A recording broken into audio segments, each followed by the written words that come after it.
What is up, everyone, and welcome to the Random Encounter Podcast, episode 184. I'm your host, James, and I'm joined by the Dress for Your Master, the Dominant himself, Brian. Today, memory cards is going to be a doozy.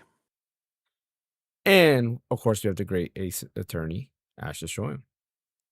Hey, guys. How you guys doing today? Hey, Geek. Geek says he'll be hopping in a bit. Sweet. All right. Cool. Okay. Nice. Sweet, man. It would have been nice to have you last week in memory cards because I think you would have had a lot of those. You would have gotten a lot of those. Yeah, we even had the battle theme to Skies of Arcadia, which I know you probably would have gotten. Yeah, there's a lot of stuff there you would have gotten for sure. But yeah, we'll have the best from the West joining us fairly soon. And of course, we'll also have, not of course, but we will have an extra guest later on for memory cards, which is going to be super exciting because we're doing 2 rounds today. 2 rounds. We got Bryant here, the Game Master, or what should your title be? What would you be? I'm done with Game Master. I'm good with that. Game Master? I feel like you need a better name. Like I don't know. I'll think about it. Okay, I'll think about it. I'll go through my backlog of like RPGs and see like who should you be? We'll call you Rufus. You're good at picking names. So who's the leader of Organization 13, James? Zemnis. What's the leader's name? Zemnis. But he's technically not the master, huh? There's no title. No, there's no title. It's just the names. Yeah.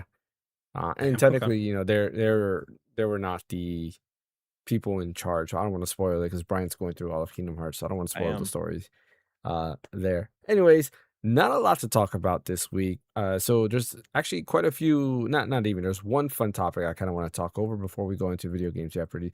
But as always, before we begin, don't forget to hit that like and subscribe button.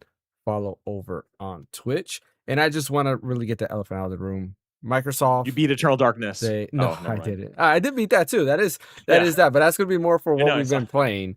Okay. But we're gonna do that next. I just want to talk about Microsoft a little bit because you know, me and Brian we're talking about this, and there's a reason why it's not in the title and why we're not really gonna talk about it much because there's just there's been a barrage of bad news in the gaming industry from PlayStation to Microsoft back and forth. And once again, Microsoft has done some layoffs, a lot of layoffs that I don't agree with. They let go of some companies, which is, I think, the good thing to do, like let them be more independent. But the issue with that is they bought up these companies to begin with. And what happens is once you buy these companies, you're kind of like screwed because you can't just let them be and be like, all right, you guys are on your own. There you go.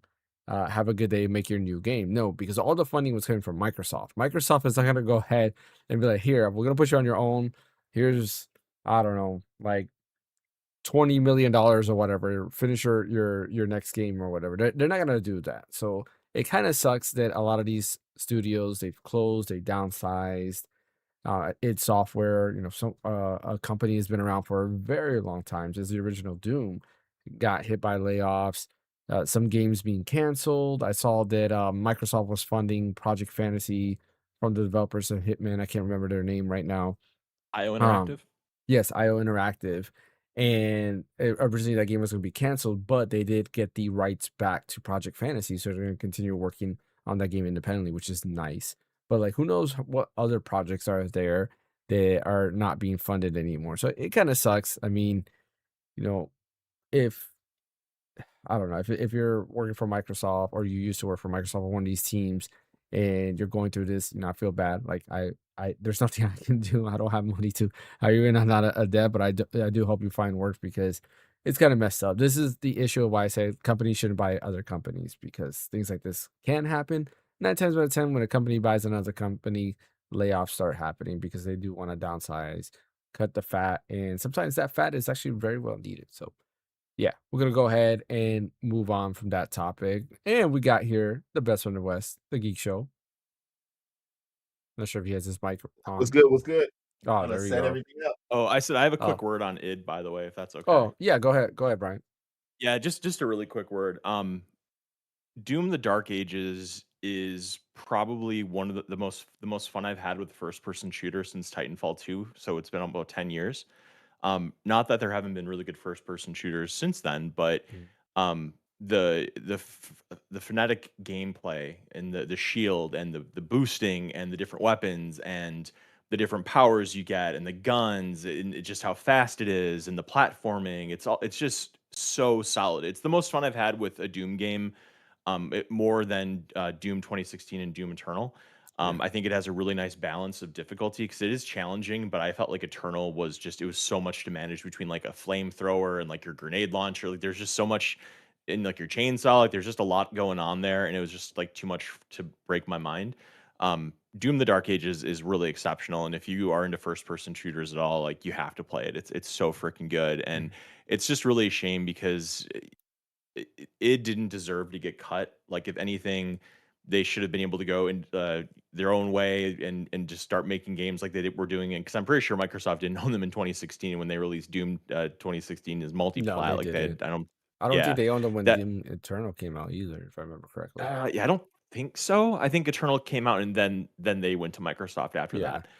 Um, so it's just really a shame because it's there's such good games. They look great, they play great, they're great value. Apparently that DLC that came out for the Dark Ages, I haven't played it yet because I want to finish the campaign, but Yeah. apparently it's exceptional. Like IGN gave it a 9 and they gushed about it. And apparently, from what I read, if it's correct, um the DLC for the Dark Ages ends where Doom 2016 begins. Like it's a real full circle kind of thing. So I Oh, think that's interesting. pretty rad. Yeah, That's kind of cool. but yeah, pouring out for id because out of all the studios that should have gotten chopping on them, I'd say they were the last one. Like I'd say cut down Bethesda before you cut down id because I mean, Elder Scrolls 6 got an or 6, yeah, Elder Scrolls Yeah. 6 got announced in 2018, and they say it's at least another 2 years out. So by the time it comes out, it's going to be 10 years since they announced it, and it's just like at least 10 years, and it's just so insane that they in malpractice that they even bothered to say its name when it was 10 years out. Like they did the right thing that one time, that one E3 where they announced Fallout 4 that summer and then Fallout 4 came out that fall. Like that was perfect. Yeah. But then they went and they did the exact opposite of announcing something like way too far out with the Elder Scrolls 6. So Yeah. sad things happening on Microsoft, sad things happening in the industry all around. I'm still tired of all the vitriol about the stupid physical digital thing. Yeah. I can't wait for that to go away and we can finally get back to normal discourse. But yeah, that's kind of what's going on right now. Yeah. Yeah, it kind of sucks. It is part of ZeniMax, which is the parent company. Well, technically Microsoft's the parent company, right? But it goes under ZeniMax. So yeah, it is part of them, which is also where Bethesda's part of. And so is trying I to guess I remember just meant more of like the Elder Scrolls people because team. aren't they separate? Yeah, yeah, they are Yeah, separate people. Yeah, because but the Bethesda team that like Todd Howard's team is just called Bethesda. Yeah, and it is the separate gotcha. studio. They're yeah, so they're part of each other, but they're different also at the same time. There, Catalina Villarullo says hi, hello, welcome Hello. to the podcast. Um, yeah, so let's move on and talk about what we have been playing. I will start this off because I finally beat Love it. Eternal Darkness and good ending. Like I'm impressed with the game. Like it was fun. I had to use a guide because I was stuck with I forgot what the guy's name is already, but the soldier underneath the ruins, and I had no clue what to do. I was running around my not the playthrough that I did that finished the game, which was Friday, but a few weeks ago when I was playing, I literally spent maybe half or more than half of my stream time trying to figure out where to go. I like killed every enemy, looked around, and then there was this wall. And I was like, okay, I have to blow it up somehow. And I remember doing the reveal spell to see if I can reveal what's in the wall, and it never worked. So I was like, okay, well, maybe that's not what I'm supposed to do. So then, of course, I start again and I started running through rooms. It's like, yeah, I didn't know what to do. So I had to actually go to a guide to figure it out. And I was supposed to use a That's okay. reveal spell, but apparently maybe I didn't use the blue reveal spell. But yeah, I had to do that, and then I was able to find my way after that, which was fun. But yeah, the ending was good. The game was good. Like I really do like it, and I thought about like if this got like remade with like modern graphics, it would look amazing. Because the atmosphere is great. So the It atmosphere already is. has everything going for it. But with modern graphics, this would be like a huge, like, in my opinion, I think it'll be a huge hit, especially with today's gaming. Like, you just got to change maybe I some of the gameplay, but outside of that, I think it'll be great. What were you gonna say? I agree with you that if they modernize the graphics, that it would be like epic. But I think kind of part of the charm is how archaic it kind of looks. Like I think that's Yeah, kind of part of what makes it so almost unsettling is because the sound effects with kind of the low res, some like low res textures and what yeah, things represent and everything. And I think that's kind of part of the charm. But I agree with you. If they redid it or they did the graphics again and made it a modernized version of it, it would be incredible. And I think it would actually sell very well. I mean, horror games are doing great right now. I mean, you have Chronos, you have Resident Evil, you yeah, have um, Silent Hill. So I think it's ripe to come out. It's a little different than those games because it's a lot more psychological horror than those yeah, other games, just because of the perspective. There's like scary moments in it, but it's more so unsettling, especially with the sanity effect stuff. yeah, And I watched the end of your stream, and you were talking about the different endings. There are different endings, but like you have to beat the game, and at the very beginning of the game, when you choose the relic, you choose a different relic because it's not going to be there when you go to replay the game, and then you beat it again, then you play again, you get the last relic, and then you beat it, and then I think you get the true ending then. But that's how the different endings work. Because I know you were asking about that. But I'm so glad you played it. yeah, I hope that my hype definitely you agreed with me how great it is, especially for its time.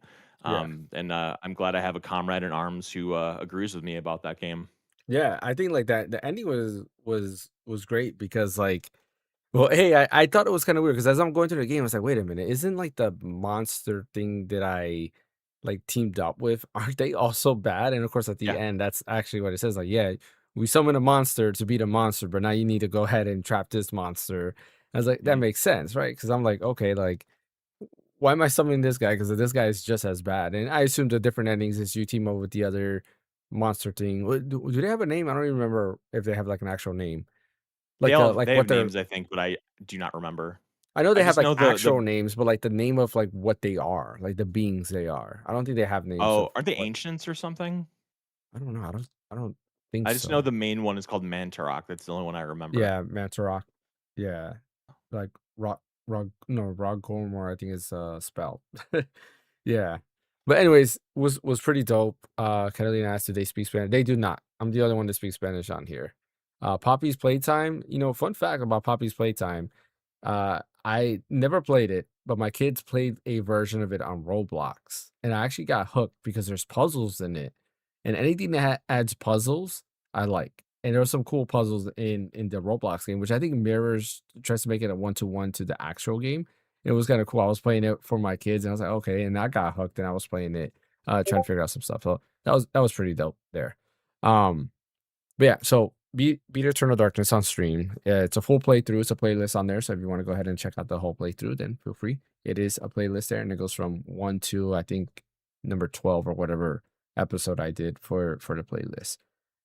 Continue playing Mega Man Star Force. I am hooked on that game.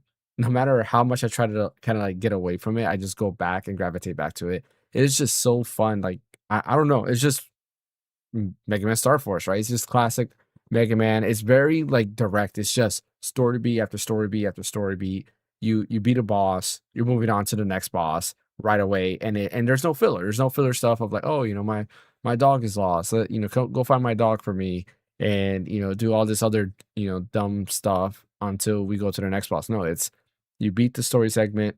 You do go home and you rest. You go to sleep, and then the next story segment like starts off. So loving the game. Battle's great. I just got the Pegasus armor because I was doing Mega Man Star Force Pegasus. So I got the power up for Pegasus, which opens up some more different abilities. And I think I mentioned this last podcast, but I kind of semi cheated. And what I mean by semi cheat is I accidentally went ahead and like I was going through the menus and there was a thing to like grab all these cards. So I just grabbed them. I was like, cool, I want these cards, and I added them to my deck, and they're super overpowered. So to the minute where like if I go ahead and use these cards, it pretty much almost instantly kills everybody. So I've been using that, which is kind of funny, like one shotting everybody that's on the grid. But yeah, game's fun. Continue some Dragon Quest VII Reimagined for a little bit, and that was mainly because my son wanted to play Star Fox, so I let him play Star Fox, and he didn't get to beat it in like one playthrough. So I told him, look, you can use it the next day out, just put it in sleep mode, or standby mode, and I won't touch it. So I was playing Dragon Quest Seven Reimagined, and then I played a little bit of Battle Network because I saw that Brian's been playing some of Battle Network as well. So played a little bit of that, continued, and then yeah, I was like after that, I was like, no, I want to go back to Star Force and finish it. Last game I did buy Monster Hunter Stories 3. Graphically speaking, that game is amazing. It looks great on the Switch too. I'm sure it looks even better on the PC. It's, if you haven't played Monster Hunter Stories, it is a turn-based RPG with monster catching mechanics. So think Pokemon, but with the monsters from Monster Hunter. And there's like a cool like weapon triangle slash type triangle that you use to fight enemies. So like red beats green beats blue beats red, and it's just that whole circle there, which is kind of cool. And each monster has a type as well, which is pretty neat. So just started that, only played a little bit, but it's a pretty awesome game overall, and I do want to continue playing it. I have somebody that I know has kept telling me you need to play Monster Hunter Stories 3, you'll really like it. So I'll finish that, and I might play it here and there. Excuse me, while playing Star Force, but that's pretty much everything I've been playing. Geek, have you been playing anything? He might still be busy. Yeah, he might still be busy. So we'll go to you, Bryant. Okay. Just FYI, I sent Ash, I sent you another link for the buzzer system because I wanted to put it in a different browser than what memory cards is going to be on. So just make sure you join that link that I sent you. Hmm. And Yeah. James, I need to send you a new link too. Hang on. So separate buzzers for everybody. Oh, that's the wrong. That's for the podcast. Hang on a second. Okay. Got it. While you're doing that, Erwin Curtis says so many companies buy the rights to games, movies, music, etc., and they sit on it, which doesn't allow anyone to remake them with current graphics. You are not wrong about that. Geek says, sorry, I'm still trying to reset the Elgato as being screen captured. Ah, no worries. We'll come back to you whenever you get that done. Especially Eternal Darkness, because Yeah. that game has a lot of consternation behind it because of Silicon Knights going under after they did that Two Human game. Yeah. So I doubt that I would be shocked if it even saw a virtual console or not virtual console Switch Online release just because of the But rights and how the company doesn't exist anymore and stuff. yeah, because I was wondering, do they own the rights or does Nintendo own the rights? I don't know. I mean, I don't even know if they exist anymore. So who knows who owns the rights Yeah. now? Yeah, because while I was watching the credits, like credits are to Miyamoto as well Oh, as interesting. Iwata is on there. So I was like, like that's interesting. And I think there was like under producer or something like that. Miyamoto was on there. Um, so I was like, like now I wonder, like, does Nintendo actually have the rights to this? I don't know. Yeah, I can answer what I've been playing yeah, go if you ahead. want. Yeah. So I still need to finish Pikmin. I'm still on the last level. I just kind of got distracted by other things, so I need to go back and clean that up. I will absolutely do it at some point during my weekend. And then today I picked up Metaphor Refantasio Oh, nice. for the first time in a long time. So that has been really fun today to pick up and get back into. Was it because of Um, your OST from last week? I think that's part. Yeah, was it last week? I did. Yeah, it was like Yeah. last week or the Yeah, week before it that. was last It was week. last week. It was Okay, last week. yeah. So that's part of it because that game has absolutely incredible music. I think it's as incredible as Personas is, just in a different way. It just totally heightens like the fantasy feeling of the game and the environment that you're in and the storytelling and the characters. And I just think that the whole political intrigue thing is very Mhm. original. Just how there's different races and how they're subjugated and how you're trying to become king and the political back channeling you have to kind of do and to raise favor, and then you go into these dungeons. And I think that there's some aspects of the inventory management that's a little messy. I also think the game could look better, honestly. Yeah. I feel like they kind of did it on the Persona 5 PS3 engine or something like that, Yeah, it where doesn't look it as looks kind of clean as rough. Persona 3. No, yeah, it does not. The anti-aliasing in particular is awful. Like if you have the characters standing still, you'll see the lines that outline them constantly like shifting because the anti-aliasing is so bad. Mhm. And I put it on PC and it's a little better because I started this on PlayStation 5 a long time ago. And so I started on PC just to kind of see what the graphic difference was like, and it is better, but it's not like that much better like you would suspect it to be. Um, so I'm really having a good time getting back into it. I also have a live action concert for Metaphoria Fantasio coming up in a couple months.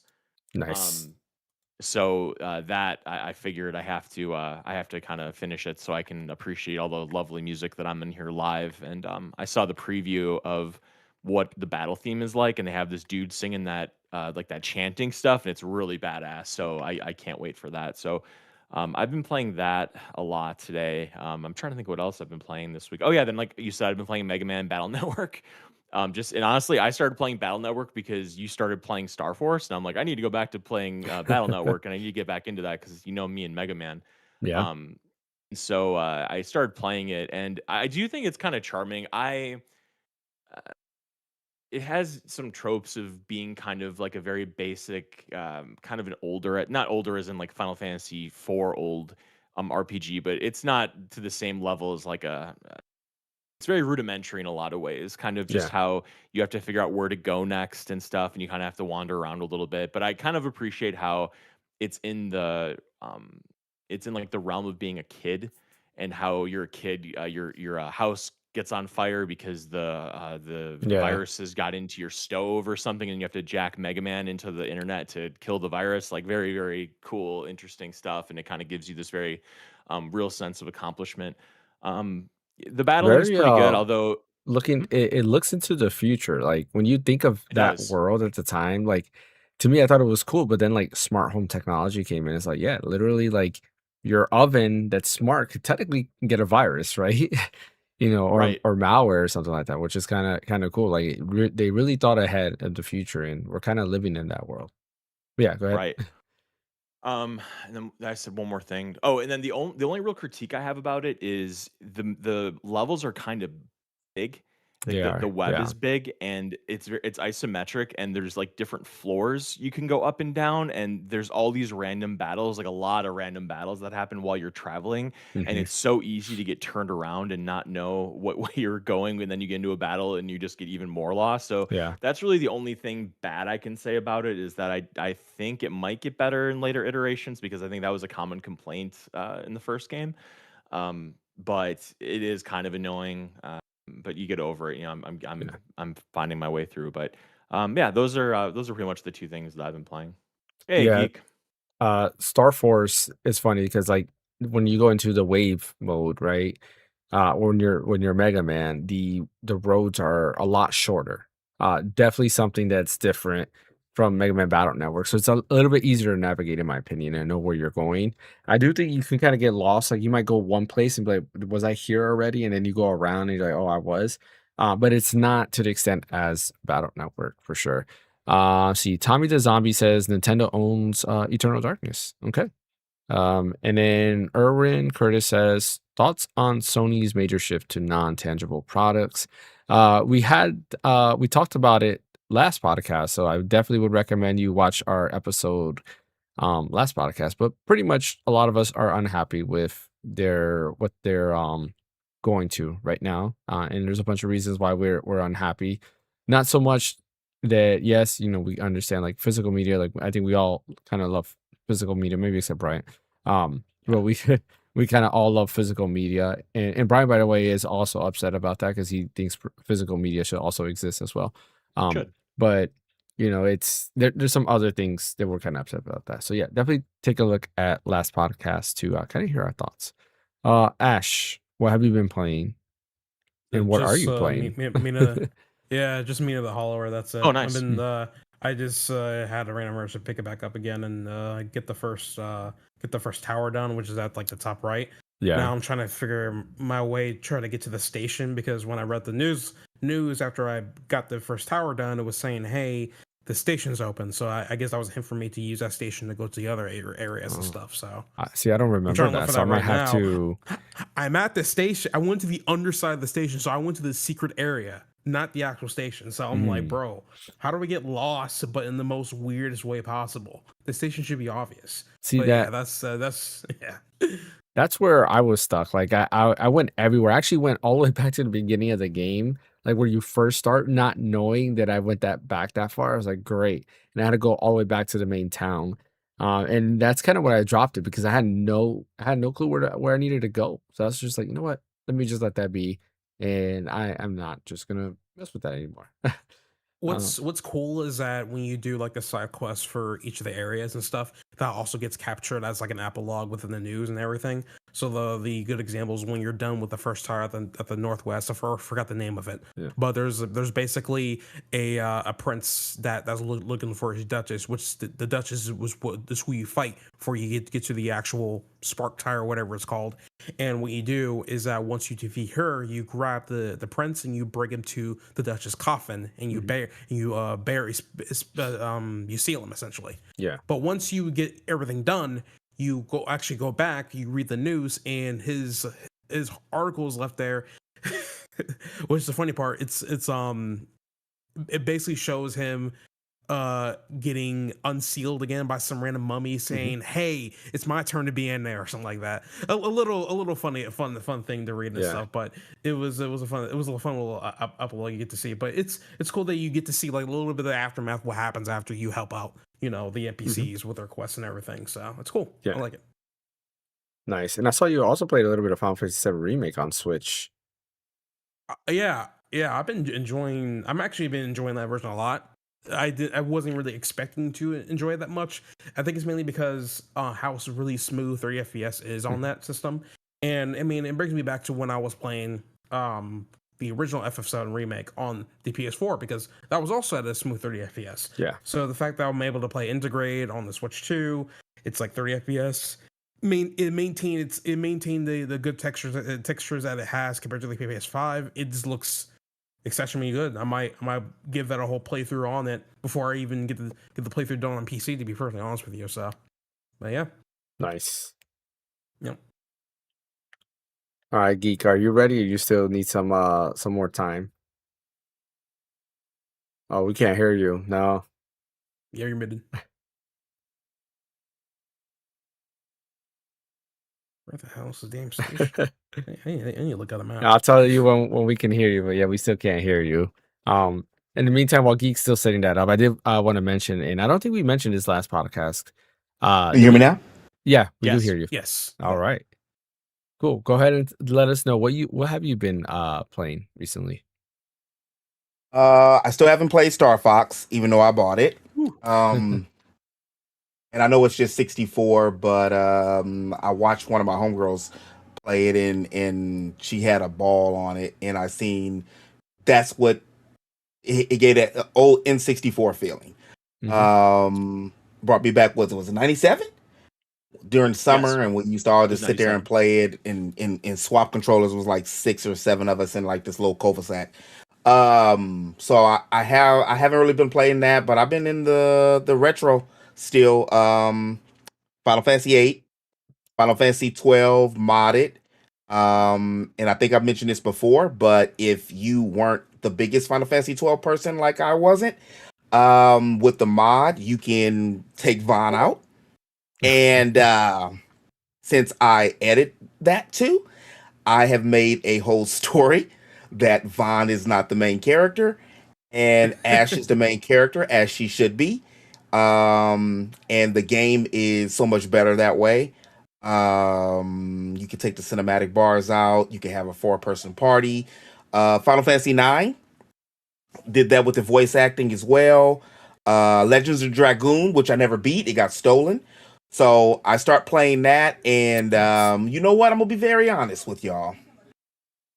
Maybe if I played it back in when it dropped, I would have the same feeling like I have with Legend of Legaia, but I don't have those nostalgic feelings about Legend of Dragoon as some people do. Not that it's bad, but it's one of those games where you can feel that it's dated, and some of the dialogue is kind of weird to me. But it's not a bad game. So I've been playing that. It was on PSN. So I bought it, and the same thing with Valkyrie Profile. So I've been playing Valkyrie Profile, still Trials in the Sky, first chapter. That's in archives now. Valkyrie Profile's in archives now. Oh yeah, Valkyrie Profiles and Archives as well. Final Fantasy Tactics. Yeah. So what I do is how I've been tackling my backlog this last 2 years, and because of Archives, is I'll play a game for about 10 hours. Right before it gets to a good part, like I'm right on the ship part with Fantasian, and I'll stop before it gets to the point of no return, because I got real crazy with XCOM 2 a couple months ago and end up dropping 60 hours into the game, which I didn't really want to do. It just happened. So I dibble and dabble a little bit in like 4 or 5 games. I booted up Astral Chains, and then I didn't end up finish playing it because I still need to beat that game too. That game needs to Switch 2 upgrade for sure. Everywhere. Also, so my Elgato has taken over Discord, so I'll fix it later. So what I had to do was reverse engineer it, and that's why you guys see the screen capture of my actual camera, and not even my good camera. This is the old trusty 720 Logitech from 2018. Yeah, brings me back. Brings me back. Yeah, that's why you can see the sunlight shining on my head. Yeah, that's what I've been playing. Nice. I think a lot of good retro games, and honestly, retro games is one of those things I always go back to. Like, I can't tell you how many times I go back to older games. Every time I'm watching Archives and I see Final Fantasy 12, it's like, you know what? I want to replay Final Fantasy 12. I'm here fighting the urge to pick up Final Fantasy 10 on Switch 2 because I already own it on Switch. I was like, do I really need the Switch 2 version? No, I don't. But I've been fighting the urge to just rebuy it again so I can play it again. But yeah, I don't need to. But yeah, there's a lot of those retro games that I love to go back to. I don't know. It's just that PS2 era. I just think, for me, in my opinion, I think it was one of the best eras in gaming overall. Like PS2, GameCube, Xbox. Like, some of the best games came out in that generation for sure. Curtis says, question: do you gentlemen have any mobile game recommendations? I'm sure Ash would recommend Wuthering Waves. And yeah, I think that's all you play, really. I mean, no, I actually got back to Zone Zero, believe it or not. But I really wish he would have asked me that question like way earlier, because I would have told you to hop on the Wuthering Waves to get the Cyberpunk collab finish, so that way you can get both Rebecca and Lucy as characters in there. But now it's kind of too late now. But regardless, you can still have an immense amount of fun with Wuthering Waves. It is going to be grindy, just like with Zenless Zone Zero as well. If you're looking for something that's less grindy, like where you can turn your burn off and play whatever, I recommend looking at some of the actually, I think you can still play Oceanhorn on the mobile, right? Yeah, James. Yeah. Play Oceanhorn, honestly, because that at least Oceanhorn has a beginning to end. It's not a live service game. There you go. You can play Oceanhorn. So yeah, there's Oceanhorn is great. Yeah. So, and then there was one other game that two people recommended to me. I haven't played it yet. Well, there's also Sonic Dream Team. So you're into Sonic like me over here, you can definitely pick it up. That's Sonic also Dream Team's really pretty good. Yep. And then there was one more mobile game that I have not played yet. Apparently, its story is good. It's called Chaos Zero Nightmare. Apparently, it's like another turn-based game you can play. It's also live service with gacha elements, so there's really no ending to it per se. So it's up to you on what your taste is at the end of the day. So, oh, and by the way, James, I forgot to mention, I did try a little bit of Something Stars. Sea of Stars? Sea of Stars. Yeah. Oh, nice. Why are you telling that to James? You should say it to me. I platinumed that game. I freaking love it. Yeah. So I try a little bit of it. Like I basically chose my main character and did a little bit of the tutorial prologue a little bit. Yeah. Here's the thing, right? I'm liking it so far, but crap, bro. I'm just now getting out of Chrono Trigger straight into Sea of Stars. Yeah. Right. And so far, I was really expecting this to hopefully be, rivaling Chrono Trigger, but I don't know, bro. I don't know. It could be, dude. Nice. It could be one of those things where it's at the beginning of the game. You haven't seen a lot from this. You got to keep playing to get the cool stuff at the end of it. But man, coming out of Chrono Trigger straight into Sea of Stars, I don't know, man. That transition is something I shouldn't have done at all. It's not. Know? I'll tell you this. Real They're quick. Different in a way. Yeah. Erwin, Oceanhorn. horn, like horns on like heads and stuff like that. It's a great game. They're Zelda-like games. But yeah, Sea of Stars will not rival Chrono Trigger. I'll tell you that. I feel like nothing can rival Chrono Trigger when it comes to just Chrono Trigger. It's in its own league. But one thing that, in my opinion, that brings a lot more out of Sea of Stars is if you play the Messenger first, because there is a lot of the Messenger in Sea of Stars. They actually take place in the same world. So I highly recommend playing the Messenger first and going to Sea of Stars, but you don't really need to, because like you'll just see certain things. You're like, okay, it is what it is. But there's a lot of nods to the Messenger, which makes it even better. So yeah, I recommend it. Messenger is pretty cool too. It's a fun Ninja Gaiden like game. Very, very good. I love that game. The game is amazing. I bought it on. How short is Messenger? I don't know. It's been a while. It's interesting because like it 5 starts hours, off as 5 to one 10 game hours. and then it goes to another one. Yes, it does start off as one genre, and it changes halfway to a different genre. Yeah. So I don't know. It's like 10 hours, maybe a little bit longer than that. Okay, But the music is like the music is top notch. Like I love the music. Great. But yeah, that I would recommend doing the Messengers. Very, very good. I bought it on PlayStation, bought it on PC. Was gonna buy it on Switch, but I was like, nah, I'll just keep it on just those two. But very, very good. I mean, Sea of Stars was one of the games I bought during the Steam Summer Sale because I wanted to like at least spend some money on some games I actually wanted to get.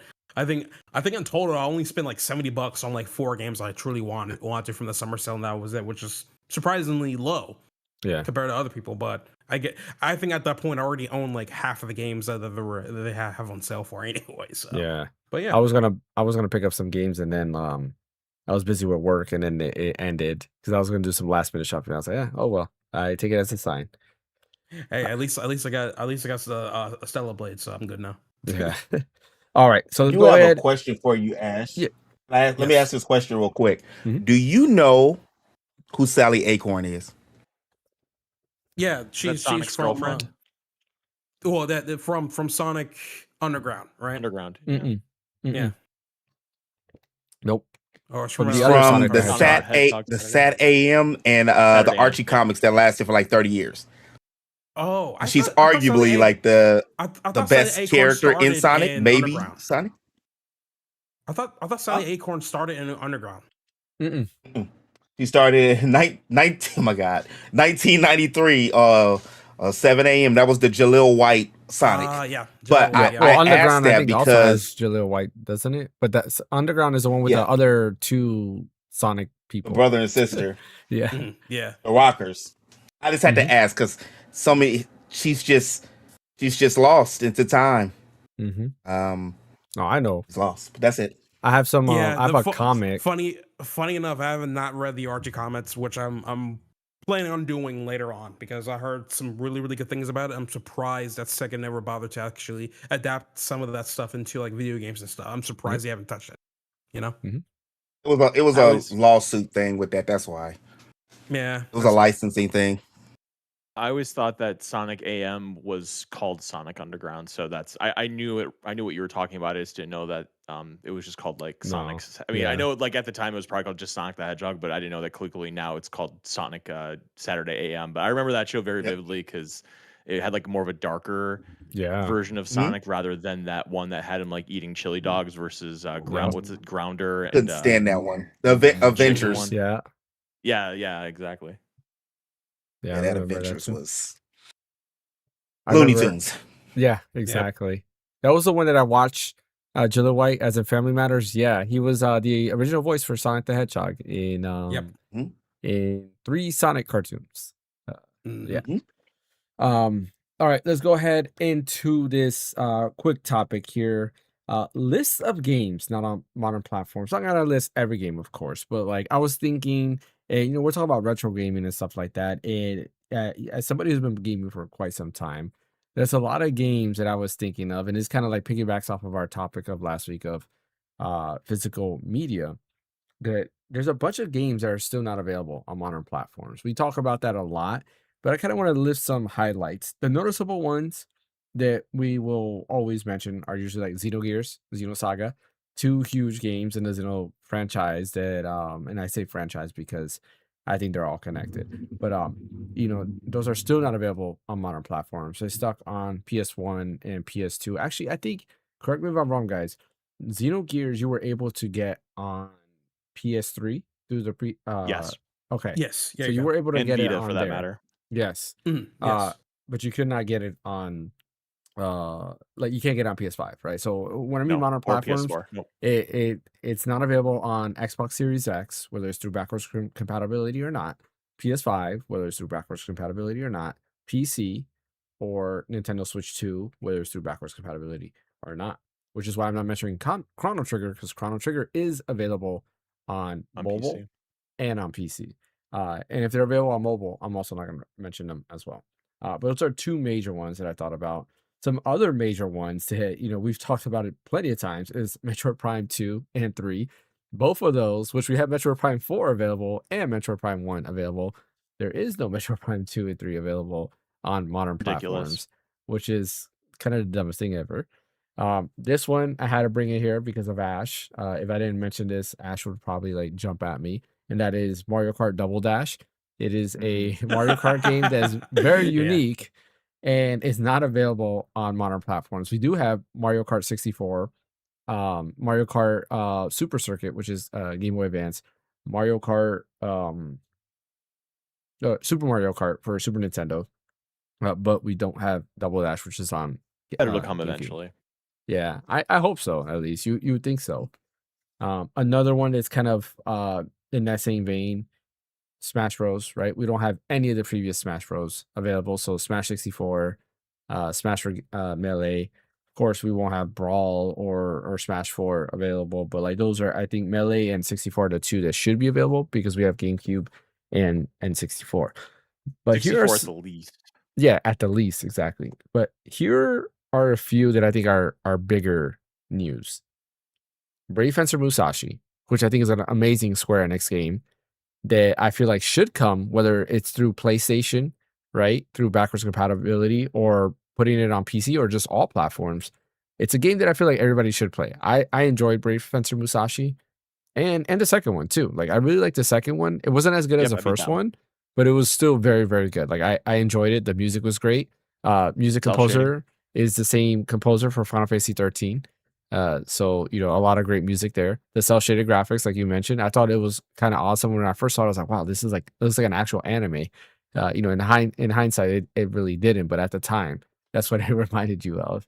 But yeah, both of those games definitely need to come. They were, in my opinion, I would say it's like kind of like a blend of Zelda / like Secret of Mana type of blend there.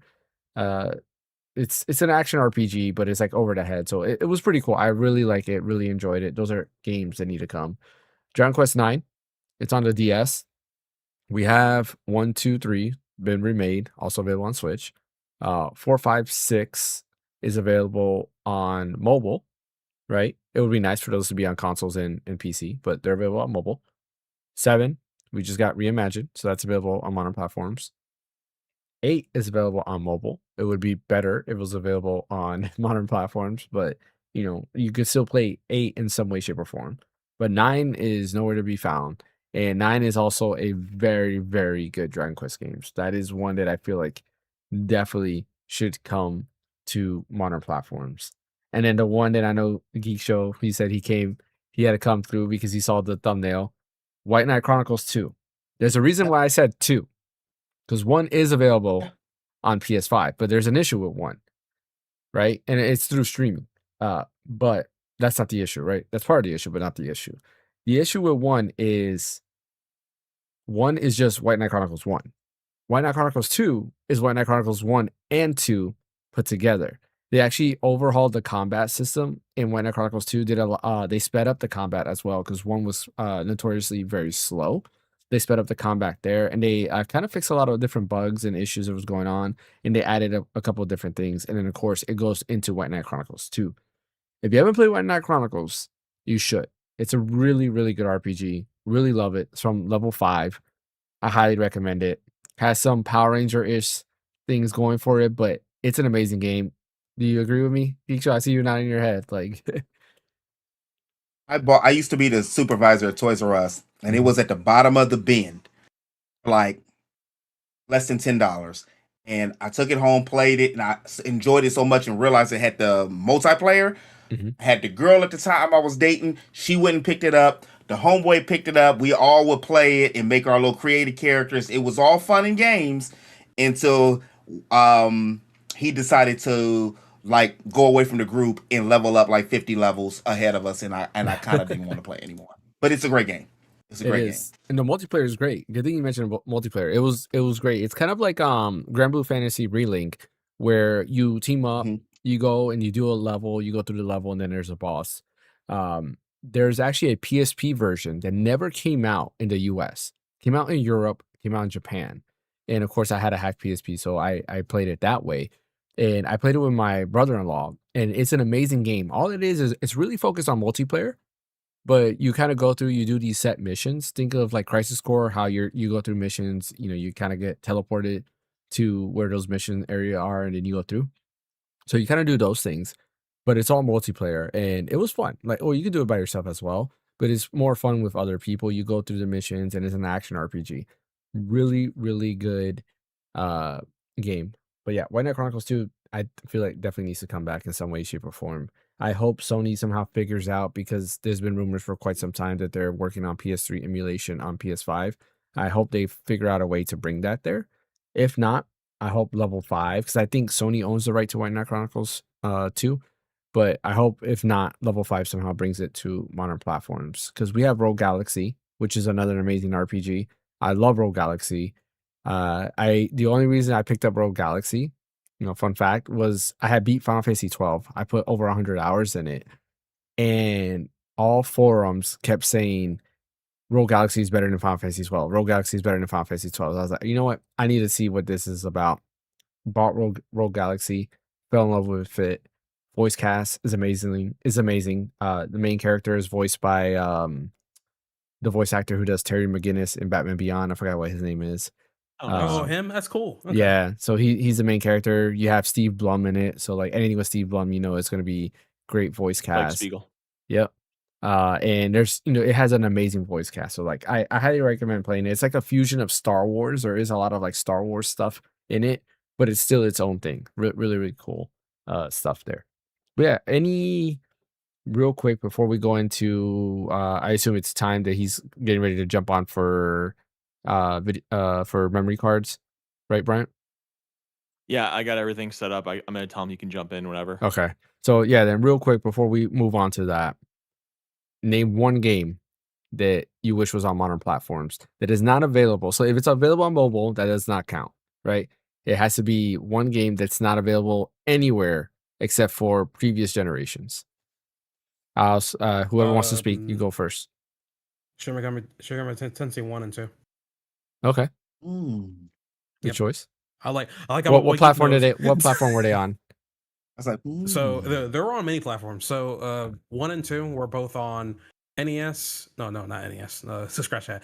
SNES, PS1, PS2, Dreamcast. No, wait, not Dreamcast. No, not Dreamcast. Not Dreamcast. No, I think it's the Sega Genesis. I think. And, and the funny part, no. and the funny part about that is all those versions were Japan only and stuff. All the way up until I don't know who it was, but it was a company that actually did a actual translation of the PS1 version of SMT1 for the iOS version of that, which I do remember, and I have that same copy on my old iPhone 5C back in the day. And but the thing was, because it's digital only, you can't get that anymore. They took it down to took it down from the shop essentially. So I'm hoping Atlas can go back and just re-release those games onto like modern platforms, along with freaking re-release Persona 1 and also Persona 2 the Duality series, and call from there. They're willing to do a 50th anniversary, or is it 50th anniversary? I keep forgetting my anniversary crap, man. I know they recently did an anniversary. I think it's 25th. I don't know, but they had what? Persona. I think it was 30th. Is it? Yeah, it's 30th. Oh, yeah. Okay, makes sense. And they had the protagonist for 1 and 2 on there already. So I was thinking and hoping, oh, maybe they'll re-release these games digital only on PC and PlayStation and Xbox or whatever. But they haven't done any of that stuff yet. So I'm just like, okay. At that point, just emulate it. Because some of these companies, they're just too slow. Okay. Another one here is, I mean, you can still access it easily on PS4 and PS5, but there's Bloodborne. There's no upgrade for it, so people are freaking emulating it now. So I'm just like, shame on Sony for that. Whatever. But let me stop right there before I go off. go Geek. I know you look like you had something in mind. I know you said one, but I just want to let me just do two, please. Do your thing. I actually wrote 13. I actually wrote 13 down. Ooh, while you were talking about it. Go ahead. If you want to do a quick. It's a lot of games 13, that's locked in the Disney vault. It's a lot of games, but I'm gonna give you the number, the two that I would like to see the most. And I'm not the biggest on HD 2D. Mm-hmm. I actually don't want to see Chrono Trigger in it. We've been over this like for years now. I thought about that too. I agree with you on that, honestly. So. Doesn't it look like HD 2D already? Like, you're just going to spin the world around. It's going to make it prettier, but okay, But give me Sandland. Give me Trials of Mana. But okay, it would be Lufia 2, Rise of the Sinistrals. Mm-hmm. I know because you're a Lufia fan. That's one of the greatest SNES games that's just laying around.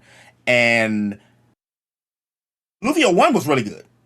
But Lufia 2 set the whole precedent for the Lufia. And then Lufia is just... And this is another Square Enix entity just laying around.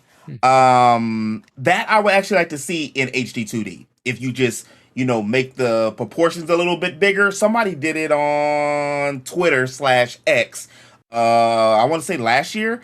They made a little like HD 2D renders and stuff of it. And then somebody actually just made Lufia 5. It was a 20-year project, RPG Maker game. Recently, which I still need to play. But another one, I think I told you guys about this one before. This is actually one of my favorite. Wait, pause that real quick. Pro Raw PR, thank you for the 10 gift memberships. Thank you so much, man. Yeah, appreciate that. Yeah, man. Nice. Thank you. Appreciate that. I don't have the sound effects for the subscriptions during the podcast. Just so that it doesn't go on to the Apple Podcasts and Spotify, but appreciate that. In for the win. It should be the one-up theme from Sonic the Hedgehog. That'd be nice. Yeah. I should do that. I'll change it. Yeah, because I have something else there. But yeah, go ahead. Continue, Geek. It would be one of my favorite Atlas games. PS2. Nobody even knows what it is. Stella Deus. I've never played that. Has anybody here played it? Heard that one. Stella Deus it has an amazing look at the freaking art. I do recognize the art. I do recognize the art. 07? I think it was. Thank you, Professor Rock. Appreciate when it. I bought it, it didn't have the book. I don't know where the book is, but I bought it at GameStop. I know everybody hates GameStop, but GameStop treated me pretty good for many years. So it's got the duel. And it's about, it's a tactics game. It's Atlas. So this is right around after the popularity of Disgaea. I want to say it came out 06, 07, 08 around there. And I had a cold. I don't know. I got real sick. And I went to GameStop, and this was the game I played while I was recovering. And I've been in love with it ever since. And you can create your own little minion people, on, your little troops and stuff. But you have a nice little main story, and it almost had what was it? Not Actraiser. Was it Growlancer? It almost has that kind of art style like that. But I don't know how much it is now. And it's got y'all know I love a good plot twist. Give me romance. Give me a plot twist. Give me characterization. Let me feel like I'm going or like I'm moving in the story. That's one of my things with Zelda and a lot of different games or open world games is I need something to keep me motivated I want to see what that character is doing. I want to see if this person likes this person or what the villain's going to take this person out. If I have to choose everything, sometimes I get a little bored. I've never beat a GTA. And I'm not gonna beat this one. My favorite is still San Andreas. I mean, I'm from LA, so of course it's gonna be the NWA. I'm gonna be. You and I are gonna be the only ones playing that. None of the other guys are gonna be playing that. Yeah, I'm What's not that? playing You guys not playing GTA 6? I'm not GTA guy. I mean, bro, you gotta get it for the content. I played it for the content, James. I played Vice City. James. That was like the last one I really played. I'm the I would same say. way, Geek. I don't have any love for GTA anymore, honestly, man. I just don't know. Hey, I gotta get it. It's gotta get it for the content. Like that's the reason why I'm gonna get it. Like I'm not gonna beat it. I'm not. That's but fair. I already know. But I'm gonna get it for the content because it's going to break the internet, James, when it comes out. And what's gonna happen is I've personally missed. I missed Overwatch, and that's still going around. And my feelings was hurt because I was like, oh, I'm going to get something else instead. I end up getting Triangle Strategy, which I don't regret, but I end up getting Triangle Strategy instead of getting Elden Ring. I'm not a big Dark Souls person, but because of the content, you know what I mean? People are just going to come in. Yeah. And they're going to want to see and hear your review. So that's why I'm getting GTA. Yeah. I don't really want to spend $100.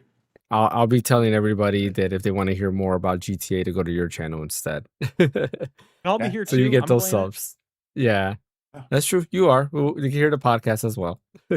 I think I'll stream it. I don't think I'm gonna make content. I think I'll just stream it.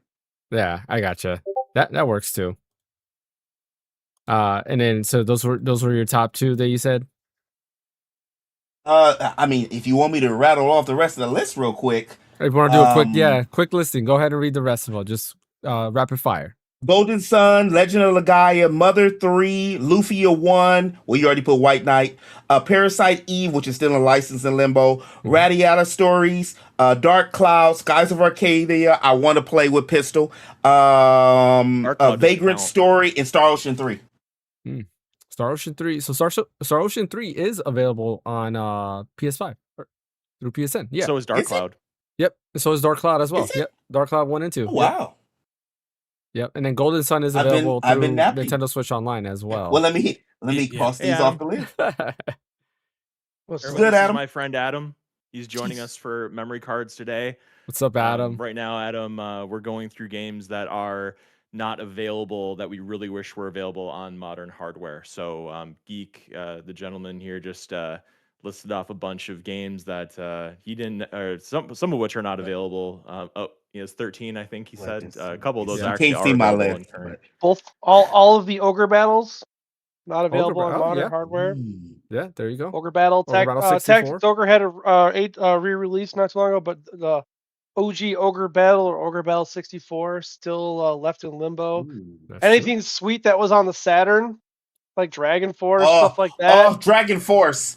Oh man. Yep. So anything hot on the Saturn, just kind of languishing.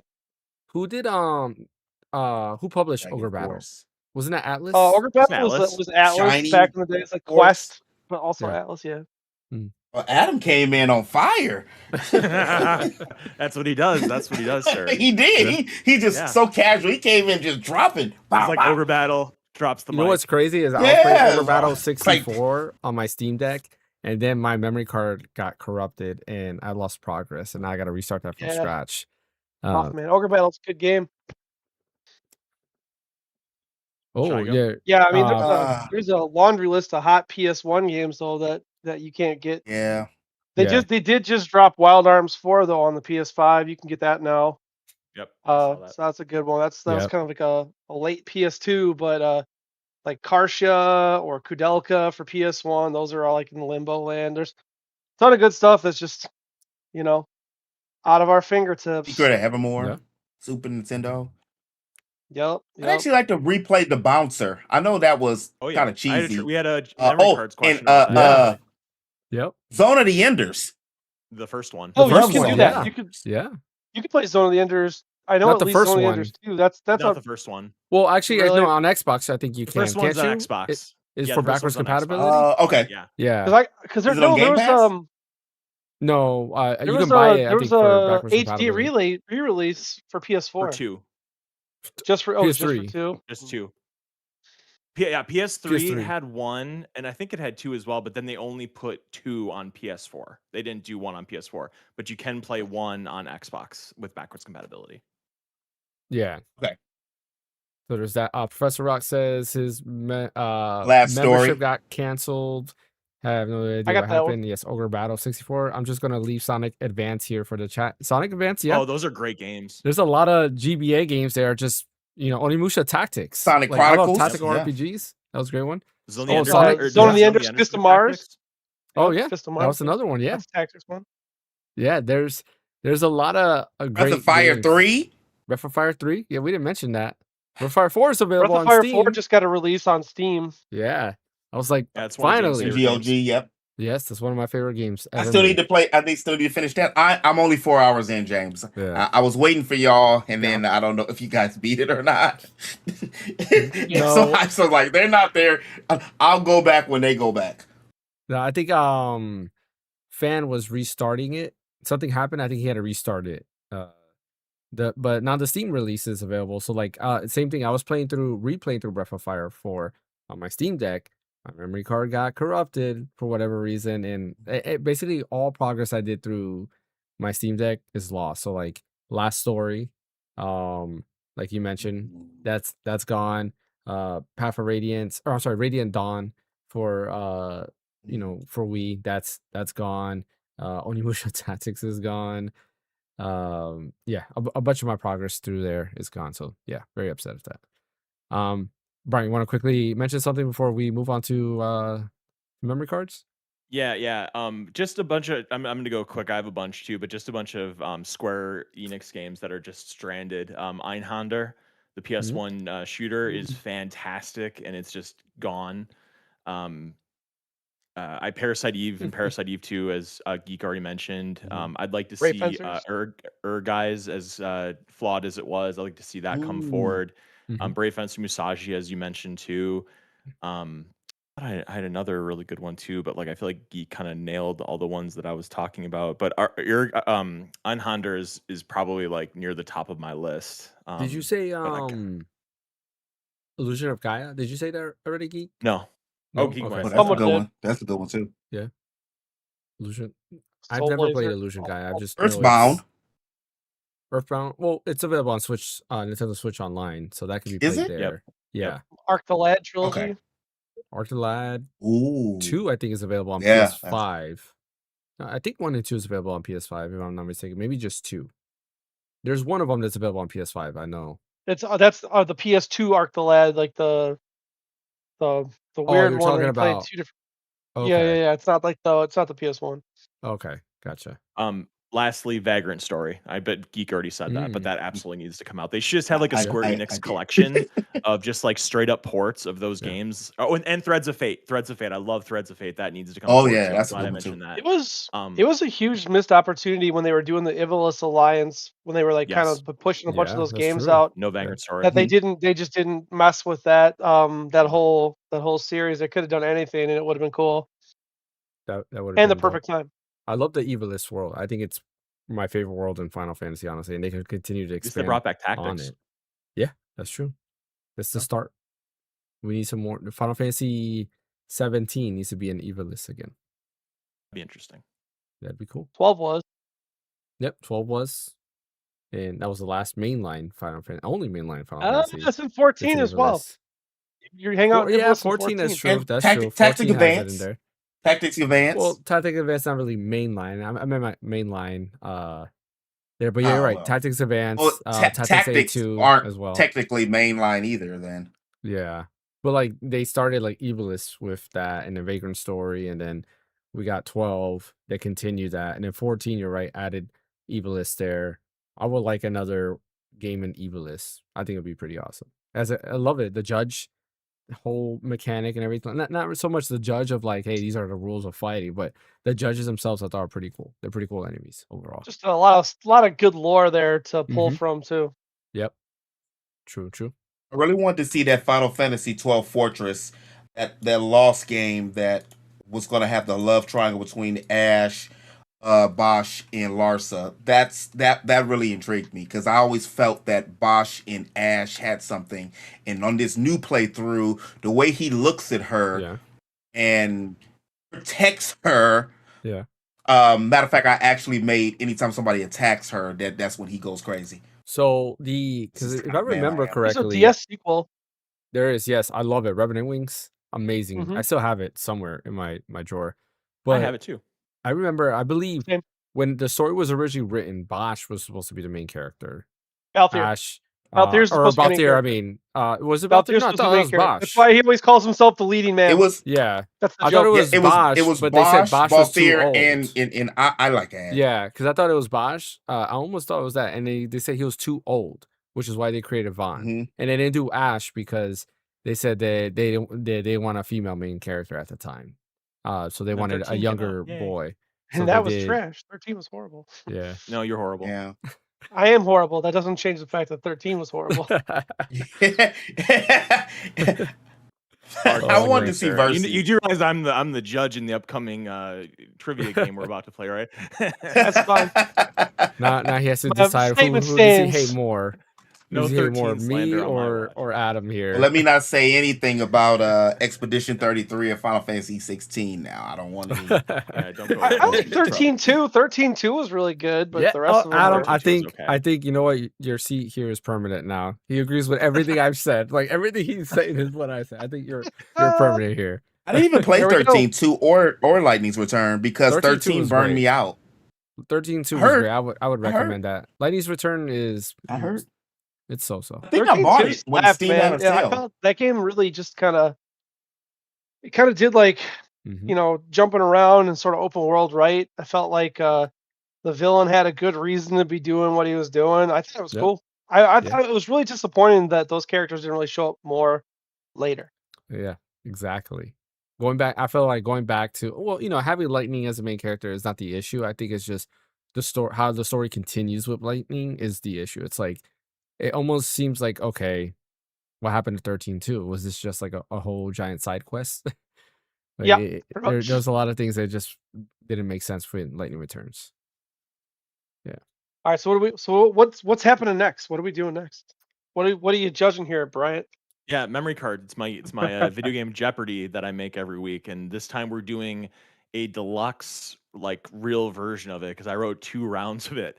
So it's going to be 50. Yeah, it's a big game we're doing today, and because of that, I've instituted the buzzer system. So this time we're not going to use the dry erase boards. We're going to do the buzzer system. So everybody needs to make sure that you're in the room. Right now I see Ash and Trey. Who's Trey? That's me. The random encounter. Put James. That's going to confuse me. Come on. Okay, Adam, I see you're in there. I'll put Geek, it there. You got to get in there too. I sent you a Discord friend request. If you could just agree to that, I'll send you the link to the room. You know what? I did see something, but while we're waiting to get this kicked off, have you guys played Adventures of Elliot yet? Yes. I've almost 100%ed it. It's pretty wild. Oh, wow. Yeah, I like it too. It's pretty good. Yeah, I like it. I dropped off a little bit. Mainly because we talked about it a little bit last podcast, but like it seemed like, I'm in the age of Magic, and I was like, okay, like I'm here, and it's just like, is it going to be repetitive? Like the worlds is the same. Like, you go to a different age, it's really the same thing. That's part of the reason I dropped off. The other part is because for whatever reason, Mega Man Star Force just like sucked me in, and I've been playing Mega Man Star Force. So Professor Rock PR says, I love RPGs, but I'm over the turn-based gameplay. Final Fantasy VII Remake reminds me of playing Phantasy Star Online on Dreamcast. That's what I'm looking for. Yeah, I mean, I think there's a place for both. Shout out to Phantasy Star Online. Yeah, that's true. Phantasy Star Online is great. I think there's a place for both. Like, I don't mind flip-flopping between turn-based and action RPG. Final Fantasy VII does a great job. Like, I do love the battle system. I always say the battle system of Final Fantasy VII is the same battle system, or very similar battle system to Persona 5 Strikers, because they have a very similar battle system, except that in Strikers, of course, you're fighting 100 enemies. But yeah, I think a little bit of both. I don't know. I don't think Final Fantasy Mainline would ever go back to turn-based. I don't think so. But that's for Dragon Quest now, probably. Yeah. I don't know. The problem with Final Fantasy is turn-based. with how popular Expedition 33 was and how much it just absolutely slapped with turn-based, I think the key is it's got to be snappy, fast turn-based. Yeah. We can't just be watching dudes trundle across the screen, hit somebody, and come back, But right? to me, the word trundle. I like that. Like, as much as I like Expedition 33, though, like the only thing I have with that is like for me to play the game, I have to be in the zone, right? Like I have to be focused, and that's kind of the reason why, like with Elden Ring, I don't, there's certain times I play the game because I'm like, great, I have to focus, I have to be really concentrating, because I have to dodge and parry and all that stuff. Where my turn based, I can easily be playing it while doing something else, unless like the story has hooked me in. That's just my thing. Like sometimes I just don't want to be. Oh yeah, I mean, 100% but like focused. Final Fantasy 16 was like Final Devil May Fantasy Cry, right? Like, yeah. How? No, I agree. Why couldn't we play? It wasn't a bad game, but the fact I couldn't play as Jill or Sid still haunts me. I was waiting for 3 or 4 hours. Like, why can't I control them in my party? Like, why, you know? Like, why can't my friend control them and we play this together? That'd be kind of cool. Huh? Somebody else we control them and play together. Yeah, multiplayer. Like Tales of games. Oh, yep. Like Secret of Mana. Okay. Yeah, why not? Yeah.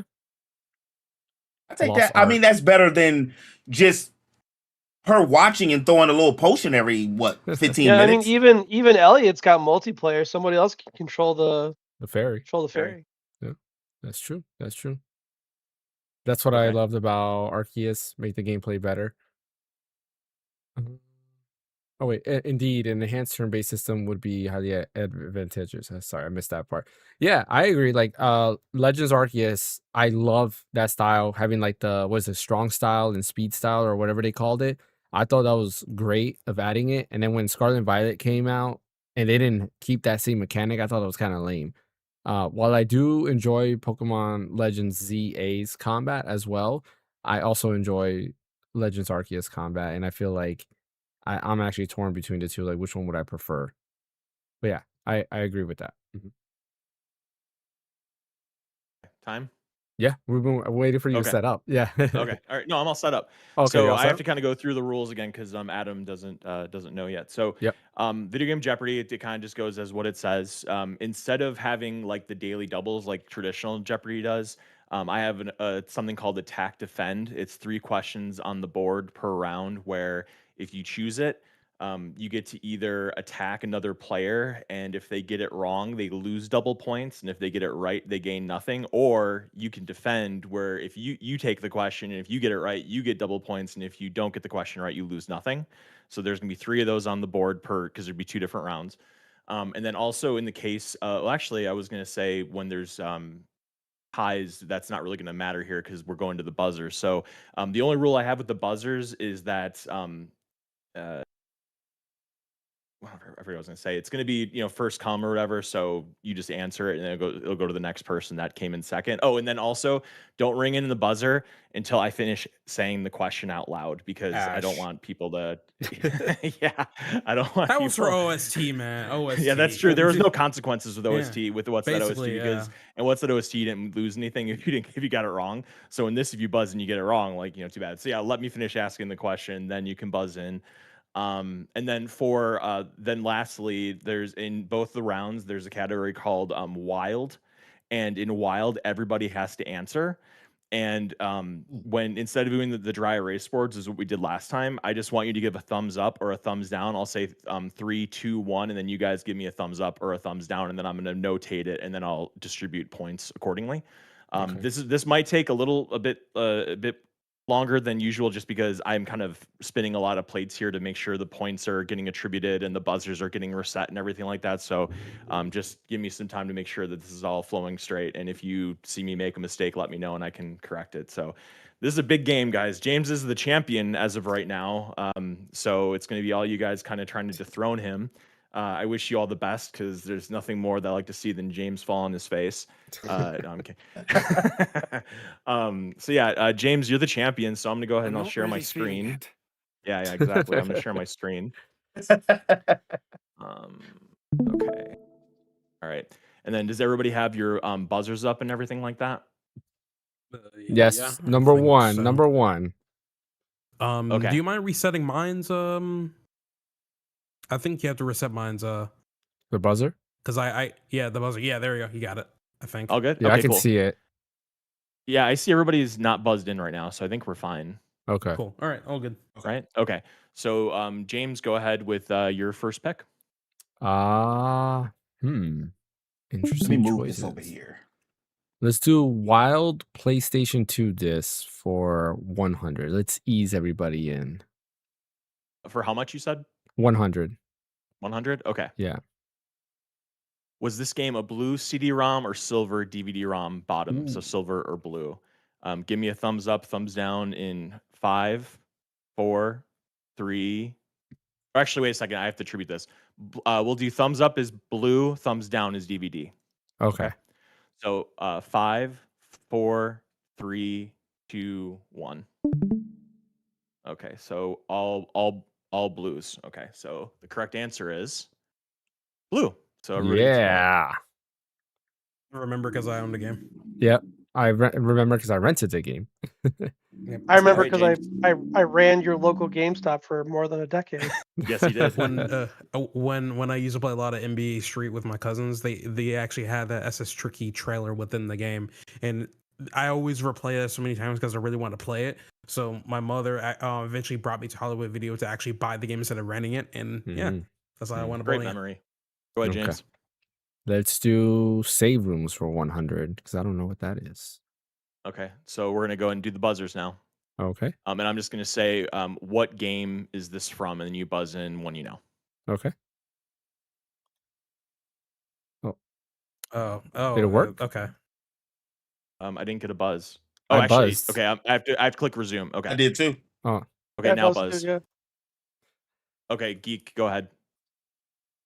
I'm gonna say Resident Evil. Incorrect. What? Next up is James. It's Resident Evil 2. I was like, wait a minute. Yeah. Correct. So the correct answer is Resident Evil 2. Resident You gotta Evil have the 2. actual game. Oh, yeah. Yeah, that's fair. It's Jeopardy. Okay. So I just have to I have to do this a certain way to do the timing. So that won't happen again. So when it turns go ahead, red, James. then we can buzz. Yeah. Yeah, I have to Okay. do it a different way. Let's do chronology. Yeah, chronology. No, I can't say that word. Chronology. Chronology. Yeah, chronology. Yeah, there we go for 100. Okay. Devil May Cry 4, something, Devil May Cry 5. What's the game in between? Oh, Adam? Crap. Devil May Cry 2. That is incorrect. I'm going to reset the buzzers. You guys can buzz in. Okay, James? So I'm assuming it's order of release date, right? Mm-hmm. Huh? Yeah, so it's DMC. Oh. Yes, release. Devil May Cry DMC. Yeah, I thought it was also timeline. No. See, that's... Yeah, I knew DMC came in between. See, I thought you were talking separate timelines? They're not the same timeline. DMC is not part of those at all. But no 4 and 5 is the same timeline. Well, that's what I was saying. Like Right. 4, 5, 1, 2, 3, 4, 5 are same timeline. DMC is its separate thing. So it goes 3, 1, 2, 4, 5, I think. Yeah. Yeah. Yeah, this is in release order. That's the problem. It's not really specified within the actual category. You have to. Well, here's the thing. The reason that I didn't specify was because I didn't even consider them to be like sequels because because DMC is a totally separate universe.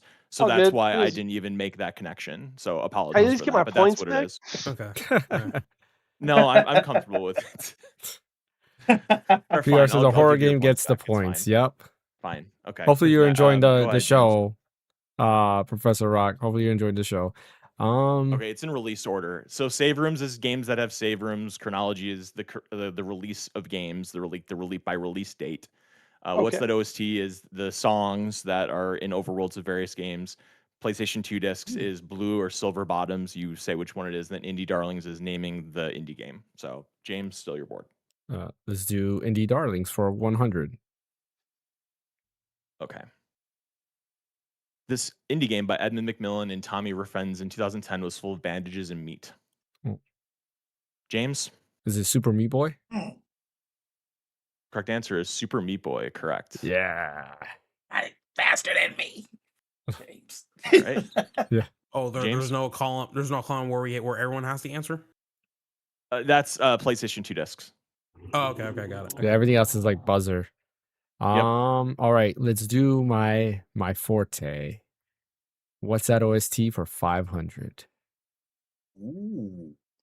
And for this, you can buzz in as soon as you know it. Oh, actually, and this is attack defend. So what are you gonna do, James? Let me do defend. Defend? Okay. Yeah. Just cross that out. All right. So this question is only for James, guys. So you don't have to bother buzzing in. Hopefully I get it.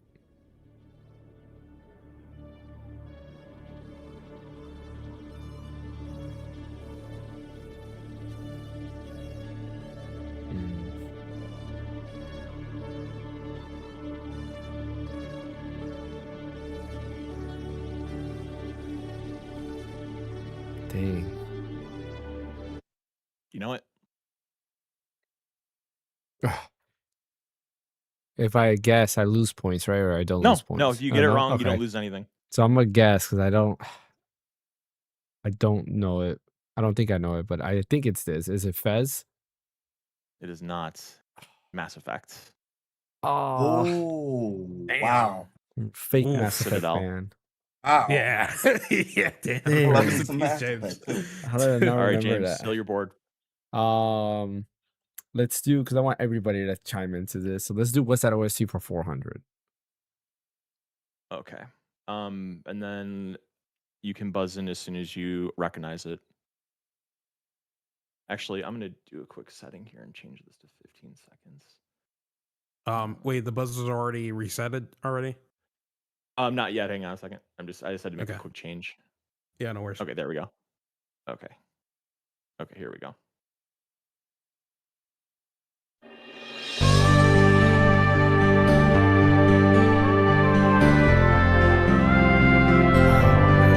Geek. Oh, come on, Xenogears. I was about to say, I thought your thing was muted. Jeez. Correct answer is Xenogears. Oh, correct. Geek. Yeah, I was sitting impressed. I was like, it's one of my favorites. I was ready to buzz when I heard that first tune. I'm like, nope, I don't know this one.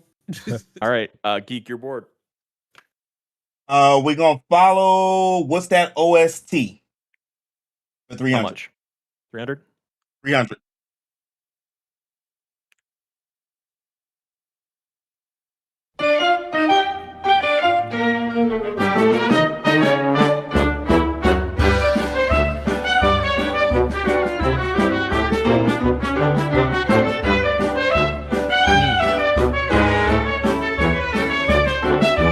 James? Is it Cuphead? The correct answer is Cuphead. Yeah. I thought that's what it was, but I wasn't sure. He's good. Yeah, I wasn't He's too sure. Yeah. All right, James, go ahead. Let's. I think we're gonna have to finish off what's that OST. Let's go for 200.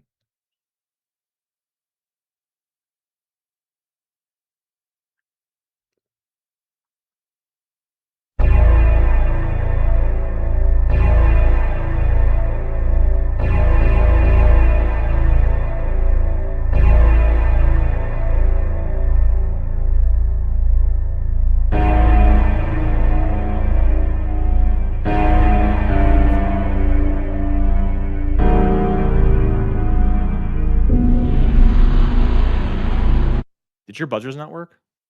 No, I think none of us know. Can you keep going? I have a feeling what that was from, but I think I know the answer, but I don't want to risk the points. Okay, so nobody's buzzing in on this? Yeah, I was gonna say like a really niche answer, but I'm pretty sure you wouldn't know this game either, Brian. So yeah, I ain't gonna say it. Okay, that's fine. I just want to make sure I didn't like mess. What'd you say, Adam? I'm not gonna buzz it, but I think it's Symphony. Devil May Cry. Devil May Cry one. Oh, wow. Okay. The Castle. Okay. All right. Is it? I think it's Geek's turn, right? Yeah, or James. I forget. Or no, it was my James, turn because you got Cuphead. Yeah, that's right. Yep. Let's do what's that OST for 100. Okay. This one I think should be an easy one.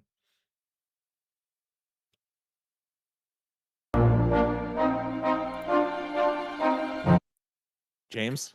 That's cheating. Oh, come on, man. That's cheating. Damn. Dragon Quest 7. That's cheating too, but I thought I had it, man. What the heck?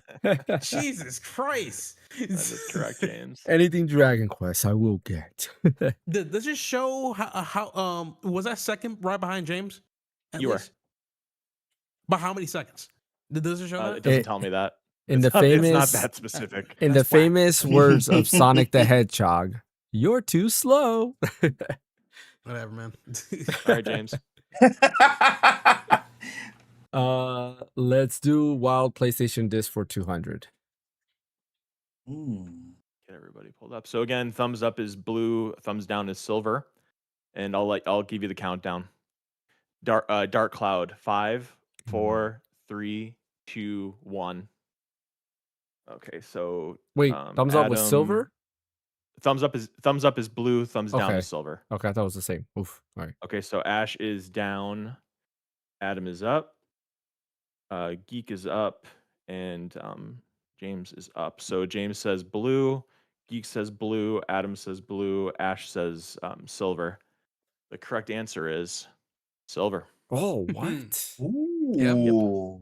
So Ash. Okay. Plus, So that was full confidence. All right. minus.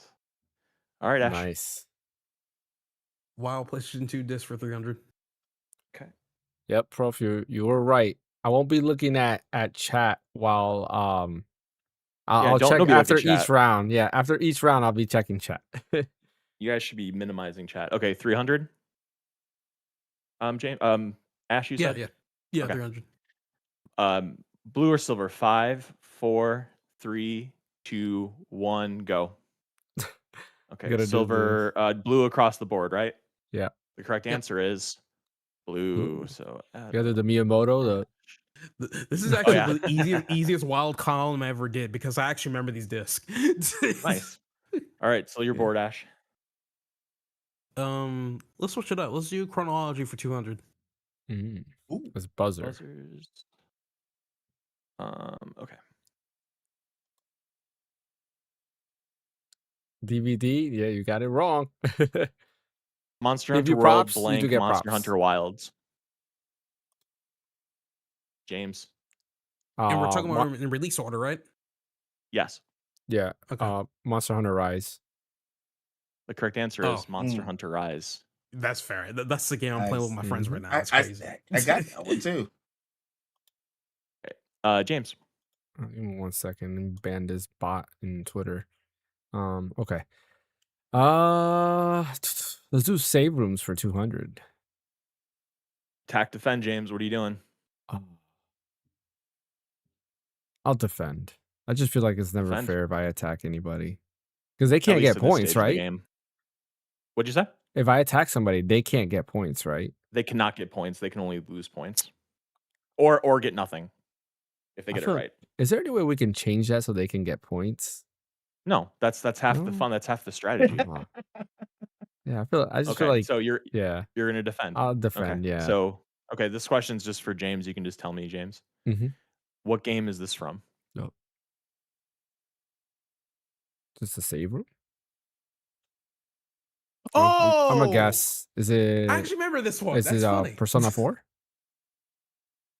The correct answer is Persona 5. You were close. You should have said Persona 5, bro. You should have said. I actually remember the whole thing right there. That's crazy. Never seen that coming. A bump. All right. Go ahead, James. Let's do save rooms for 300. Okay.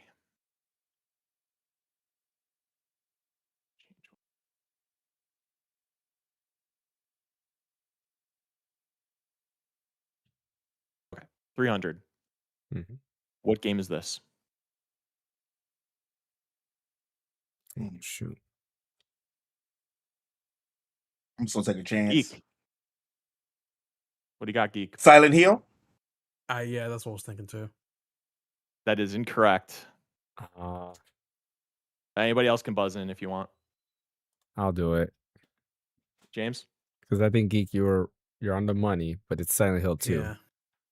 The correct answer is Silent Hill 2. That's the second one. Resident Evil. I know. Resident I know Evil it was 2. within.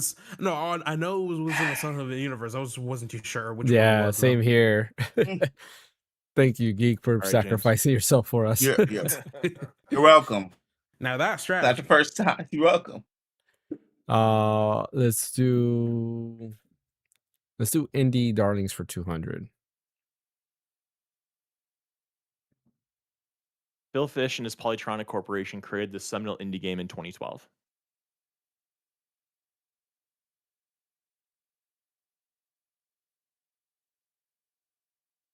Nobody knows this, huh? No. Nobody knows. Everybody gives up? Yep. I do. Yep. Indie games are not my forte. Fez. Fez. Oh, wow. And I remember that. Yeah. I didn't know who made it. I just know it was a good game. He worked on that game for years. Yeah. Years. Yep. All right, James.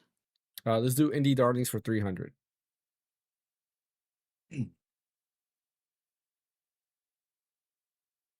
Jonathan Blow released this game in 2008, which is ironic considering there is no way you could do this to his hair.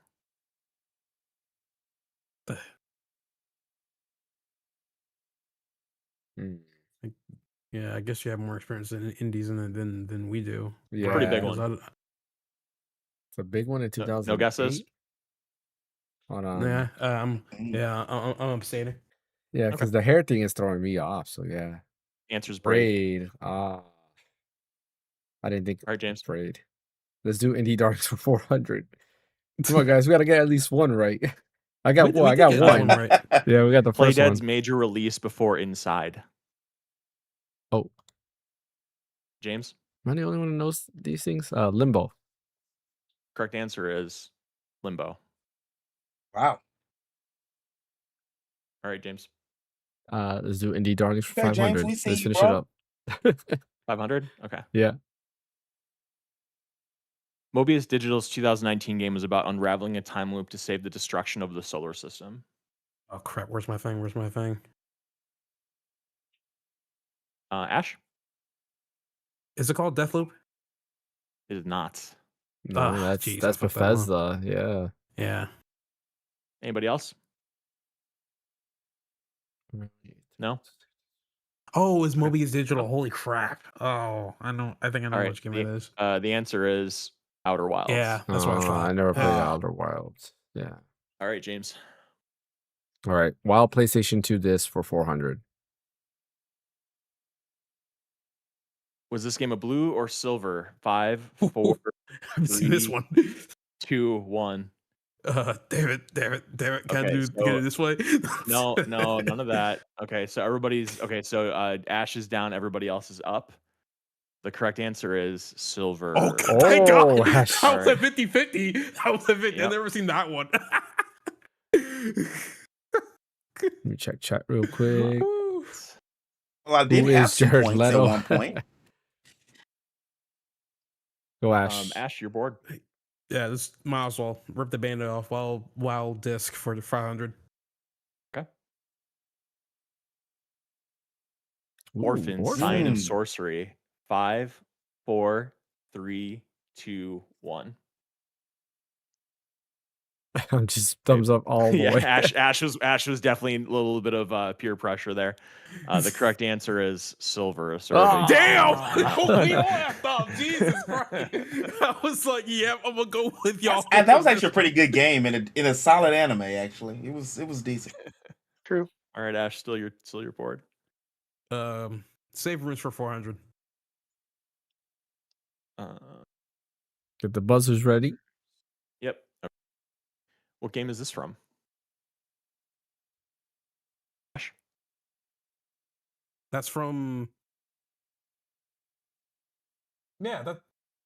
Wait, who buzzed in? BioShock. I buzzed in. It's Ash. Oh, I didn't hear that. I have to. What's your guess, Ash? No, you got 5 seconds, Ash, before you. Does that have to be precisely the one of the games? Yes. Okay. BioShock 1. I'm gonna do 6 with BioShock 1. Okay, that's correct. It's BioShock. That's what I thought. Okay. Jesus Christ. You gotta when you buzz in, you gotta say it right away. You gotta get there. Yeah. Wow. All right, go ahead, Ash. Code in the box. Save rooms for 500. Save rooms for 500. Okay. Yeah. And Adam, you came in second to buzz in, so you were close. All right. What game is this from? Oh. Okay, James is first. Yeah, Adam second. Symphony of the Night. Correct answer is Symphony of the Night. I thought about that. All right, James, go ahead. Chronology for 500. Okay. Quantum Break, ? Crossfire X, Alan Wake 2. I ain't answering that one. Damn it. Oh. James? Oh, wait a minute. No, I think okay. Adam second. Control.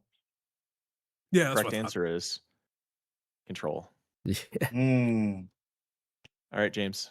Next. Chronology for 400. All right. Legend of Zelda Majora's Mask, something Wind Waker. Geek. Minish Cap. That is not correct. No. My boy Geek, no. 10 seconds. Anybody else want to chime in and take a guess? I'll take a guess because I got James? so many points. Is it the I don't know if the remakes remakes count? Oh, What I is know what the it is. remakes don't count, right? There's We're one talking answer. Huh? Release date. What's your guess?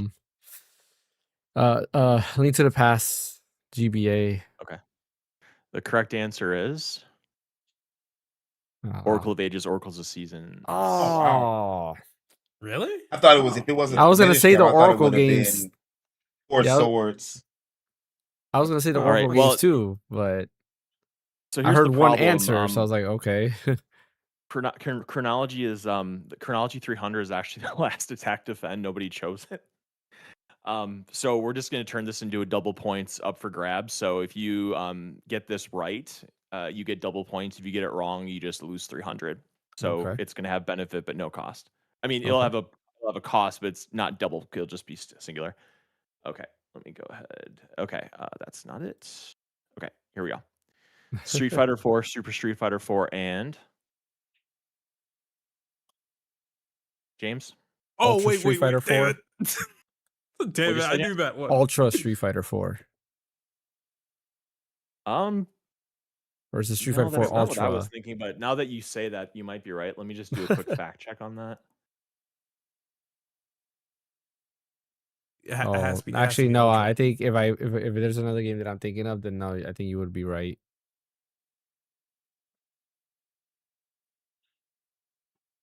Because what did you say? Ultra? Yeah. Yeah. Yeah, that's not correct. Okay. Really? Yep. Does anybody else want to take a guess? Oh man. If nobody else guesses, I'll say what it is. Nobody else knows? I have a feeling on what it is, but I'm not too sure if that's the right answer or not. No buzzes? I'll say it. I'll reveal it. I know it. Okay. What do you think? Marvel vs. Capcom 3. Oh, yeah. What? Yeah. Wait, what? No? Super Street Fighter 4 Arcade Edition. Oh, what? Wow. I forgot about that one. Yeah, I forgot about that one too. All right. So at the end of round one, Adam's at negative 700, Ash is at 400, Geek's at negative 1100, James is at 1200. Adam, you're not in the buzz room anymore, so you might want to try Challengers or New World. Professor Rock says he will say World Challengers or New World. Okay, there we go. All right, so now we're going to go on to round two, everybody. And unlike Double Jeopardy, the point values are going to stay the same except for when we do attack defend. So in a negative world, a minus sign means you have a higher number. I think that's for who has the most negative points. Was that you, Geek? See, it's me. Professor Rock is telling you in a negative world, a minus sign means you have a higher number. I'm trying. Noting down the scores before we migrate over. Okay. Oh, I got him right. Okay, James 1200, Geek 1100. So let's go back to round 2. Round 2. I might have to fight. I might have to maybe chill with the buzzers. Let you guys catch up. Well, that's you gotta. It's a game for everybody. So if you know the answer. Everybody has the same chance as everybody else. Okay. James and Adam. 700 ashes. 400. If anything, today's podcast has made me want to go back and jump on some older RPGs. Actually, made me want to turn on my PS5 and play some of the PS1 games and PS2 games on there. All right, for Double Jeopardy, we're gonna let the last place person go first. So go ahead, Adam. Choose. Oh, and I'll explain the categories. E3 2008 events from E3 2008. What was that? Oh, that's right. It's Geek. Sorry about that. Yeah. E3 2008 events from E3 2008. Famous pets / companions, names of either games that companions are from or the names of the companions themselves. What's that OST slot to? Self-explanatory. Real quote unquote songs and games. So usually by like real artists generally.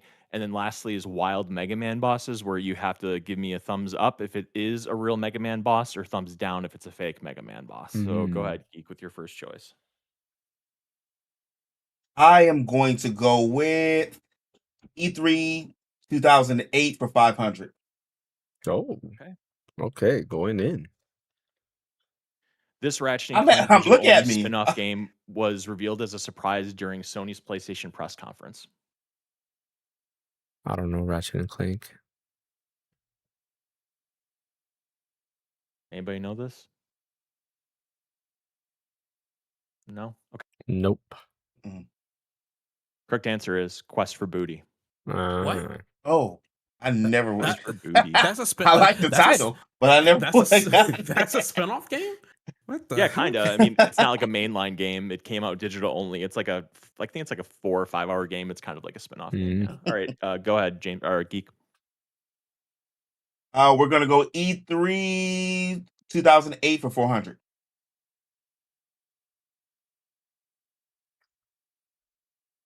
This massive 256-player online multiplayer only game was revealed at PlayStation's press conference that year, released in 2010 and shut down in 2014. James? Isn't it MAG? Correct answer is MAG. Yeah.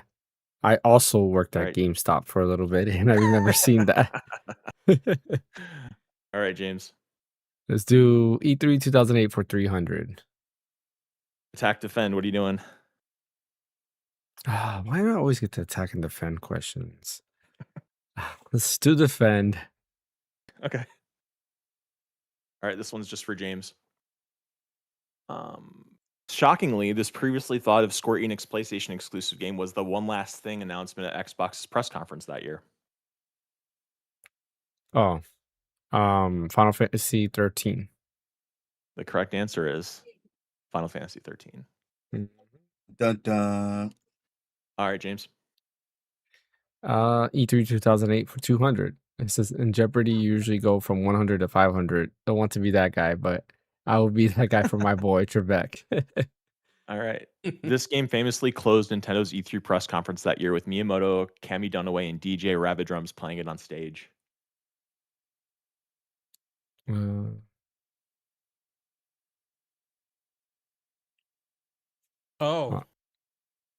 I know what it is, but I don't know the full title. I'm a guess. James? Is it Wii Music? Oh, the correct answer is Wii Music. I should have just I didn't know for that. I knew it was Wii Music because I remember that. Go ahead, James. E3 2008 for 100. I miss E3, by the way. Me too. This Olympic gold medalist for snowboarding helped then Nintendo Vice President of Sales and Marketing Cami Dunaway shred on a plastic peripheral for a new week. Yeah, let me finish the question, Adam. Well, I'll let it go. Peripheral for a new Wii game with his name on it. All right, go ahead, Adam. Who is it? Shaun White. Yeah, there you go. Okay, correct answer is Shaun White. All right, go ahead, Adam. Fucking wild Mega Man bosses for 500. All right. Oh crap! I'm gonna die in this one. James is gonna, or Ash is not gonna do well here. Yeah, I'm gonna All die right, in this so one. I'm gonna do the countdown. Clawman, 5. Up is yes, down is no. 5, 4, if he exists? 3. If he exists, it's up. If he doesn't exist, it's down. 5, 4, 3, 2, 1. Dang, I don't remember a claw man. Okay, so Adam is down, James is down, Ash is up, and Geek is up. The correct answer is no. Yeah. So Adam I thought there was gets points, Okay. and I can James take a game. I'm down so much. I gotta do something. You do. It's true. I gotta do something. All right, Adam, still your board. Wild Mega Man for 400. Okay. Bruh. Windman, 5, 4, 3, 2, 1. Okay, so Ash is down, James is down, Geek is up, and Adam is up. The correct answer is yes, he does exist. Oh. So Adam gets points. Ash loses some points. Geek Which gains Mega some Man points. is it? Is it from? That's 6, I think. And James loses points. Of course, the All one right. that I've never played. Adam, still your Geek, your board. Go ahead. Should be Adam got it right. Since he Adam, got it right. Didn't you, Geek? You got it right too, didn't you? Yeah. Yeah, I go by goes to whoever has the lowest. Has the correct. Yep. When it's a tie. The lowest. Okay. Let's go with Jesus. I'm gonna go with my gut saying Famous Pets for 500. Ooh. Famous Pets Pets for 500. Let me reset the buzzers. All right. The name of your horse in Shadow of the Colossus.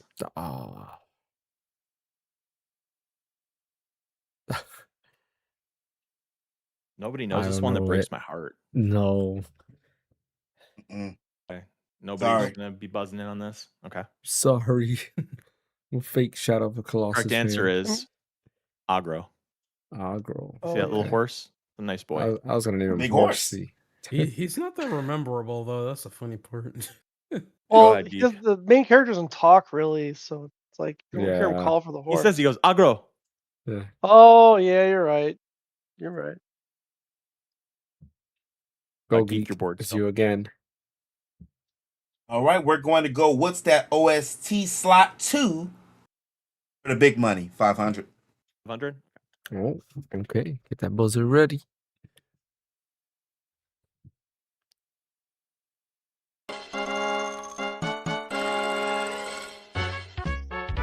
Adam. Is that Earthbound? Afraid not, Adam. I'm gonna resume the playing.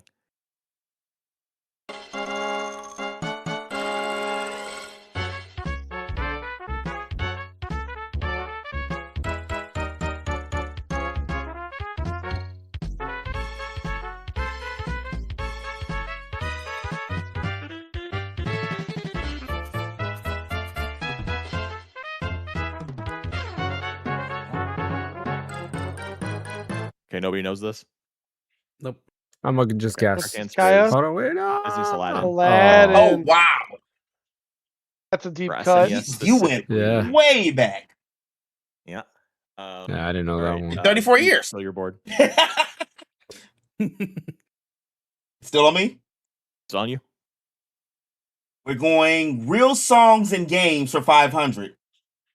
Oh, really? I don't know why I was extra loud there. You gotta be careful with this one, Brian. Why? Are you playing real songs or no? Yeah. No, I'm not playing. No, I'm just. okay. There's no music. Yeah. Okay. Okay.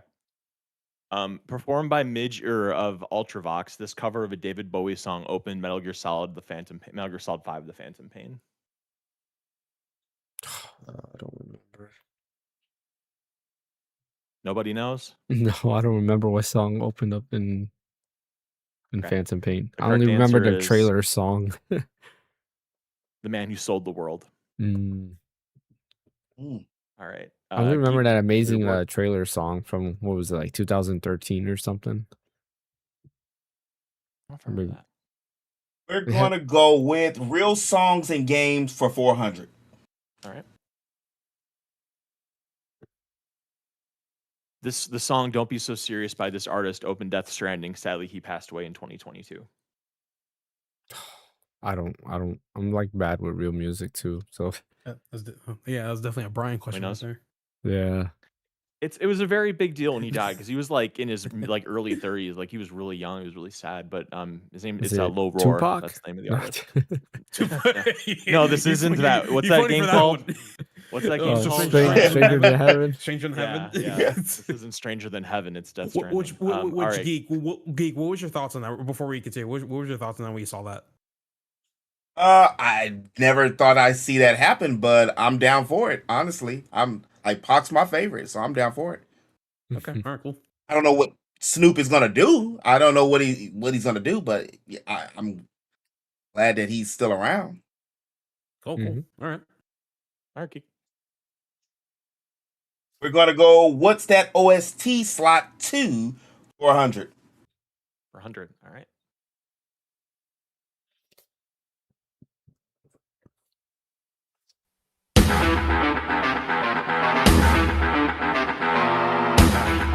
James?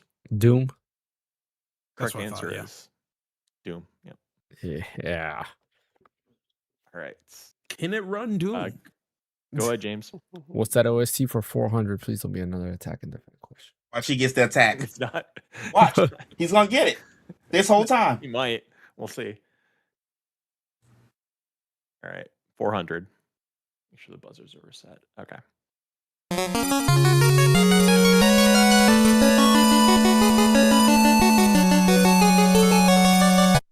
Adam?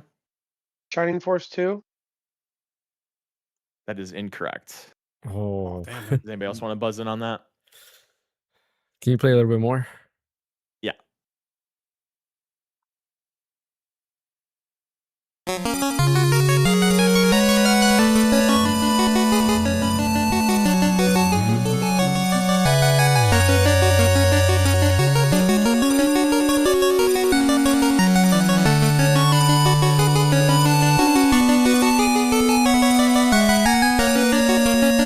Anybody?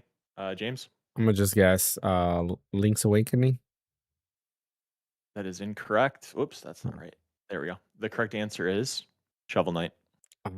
Oh. Interesting. Yeah. Yep.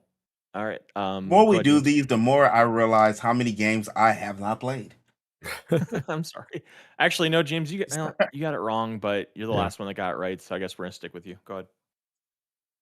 Can I pass it on to somebody else to choose? Sure. I'm gonna pass it to Geek. You choose, because I ain't doing no more attack and defend questions. I'm gonna do famous pets for 400. Attack, defend, Geek. Oh, you want to do? I am going to attack James because he has 2,200 points. That's a good strategy, my friend. Okay, this is just for you, James. All right. Trico is the name of the giant animal companion from this game, which was famous for numerous delays. The Last Guardian. The correct answer is The Last Guardian. Unfortunately, it did not work out. James, it's your board again. You got to do what you got to do sometimes. No, it was good. It was good call. Good strategy. Famous pets for 300. Oh, damn. Jeez. Please don't say there's another attack for 300. I was about to say. BD1 is Cal Kestis' companion in this series. Oh. You didn't press the buzzer, did you? Or did somebody buzz? Oh, sorry, no, I didn't. Okay, go ahead, guys. I'll give everybody else a chance. Star Wars? Star Wars. Jedi Apprentice. No. Can't remember. Geek. Star Wars Outlaws? No. It's not Outlaws, dude. Nope. Anybody else? I don't know. I was trying to give I'm everybody a negative 1,500 chance. points. It's Fallen Order. Star Wars Fallen Order. Yeah, it's Jedi Fallen Order / Survivor. Either way, yeah. I'm afraid that's correct. Yeah, I knew what it was. Just didn't know the right name. I literally have not played 90% of the games. I try to do a huge swath. You know, I'm trying to cover all different genres, all different time periods. You have. I have to.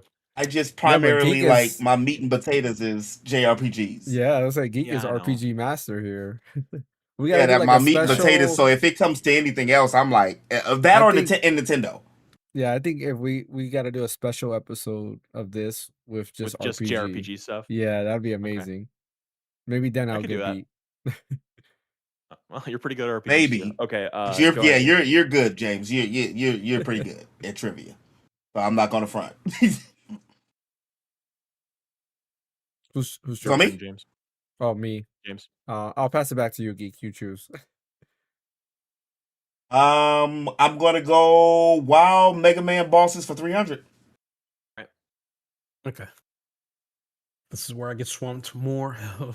Beam Man. Beam. 5, 4, 3, 2, 1. Okay, so everybody's down, but Geek. So that means Adam is plus, Ash is plus, Geek is minus. Okay, thank God. Correct answer is no. Yeah. All right. So, Ash, you were the one that got it wrong, right? No, I got it right. You got it right. So I think. Wait, you said B-Man is no, so it wouldn't. Correct. Okay. Oh, never mind. I'm sorry.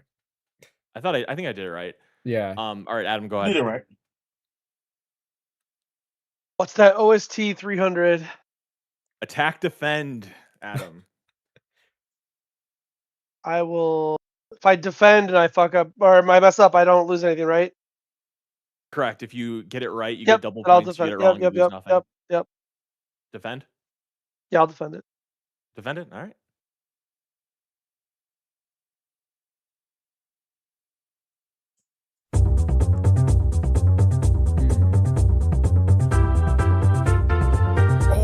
Oh.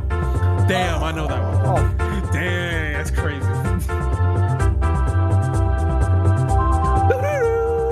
Oh my God. I know what it is.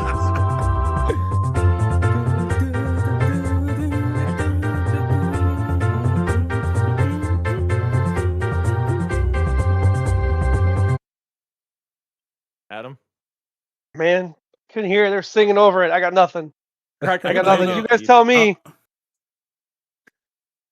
I'll play it again. Nobody sing. Yeah. No, I don't. I think I know it. Is it Donkey Kong?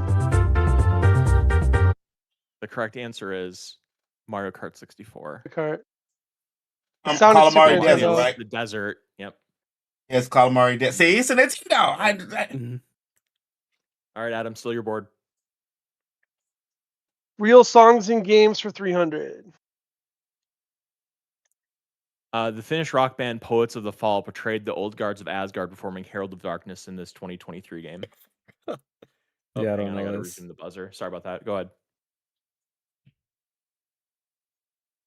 Honestly, that should have been 500. Does anybody know the answer to this? No. No? Okay. Nope. The correct answer is Alan Wake 2. Remember that whole musical thing? Oh yeah. The thing is only you played the game, Bryant. I don't know. It doesn't matter. It was on the Game Awards. We streamed it together. It was like a big deal. Did. Yeah. All right. Go ahead, Adam. Famous pets for 200. Name of the species of feline-like companions in the Monster Hunter series. Adam? Feline? That's correct. It's Pelagos, but it's also feline as well, so I'm going to give you points for that. All right. Go ahead, Adam. Famous pets for 100. Buzzer. Bassist trusted canine companion. Ash and James are both disqualified. It wasn't. What? Yeah, I wasn't done reading the question. I wasn't done reading the question yet. Right. Dang it. Rush. That's fair. Yeah, that's one. Okay. Adam says Rush. That's not correct. James or Ash, what's your answer? Actually, I forgot. I'm gonna say James, forgot. That what's means your I got it answer? wrong. Here you go, James. It's Trouble. The correct answer is Trouble. Oh, it's Faces, not Rocks. Yep. Yeah. All right, go ahead, James. I'm gonna reset the board. Let me finish the question. Oh yeah, I'll do that next time. What's that OST slot 2? Or what's that OST for 200? Okay. Yeah. Sorry. 200. Okay.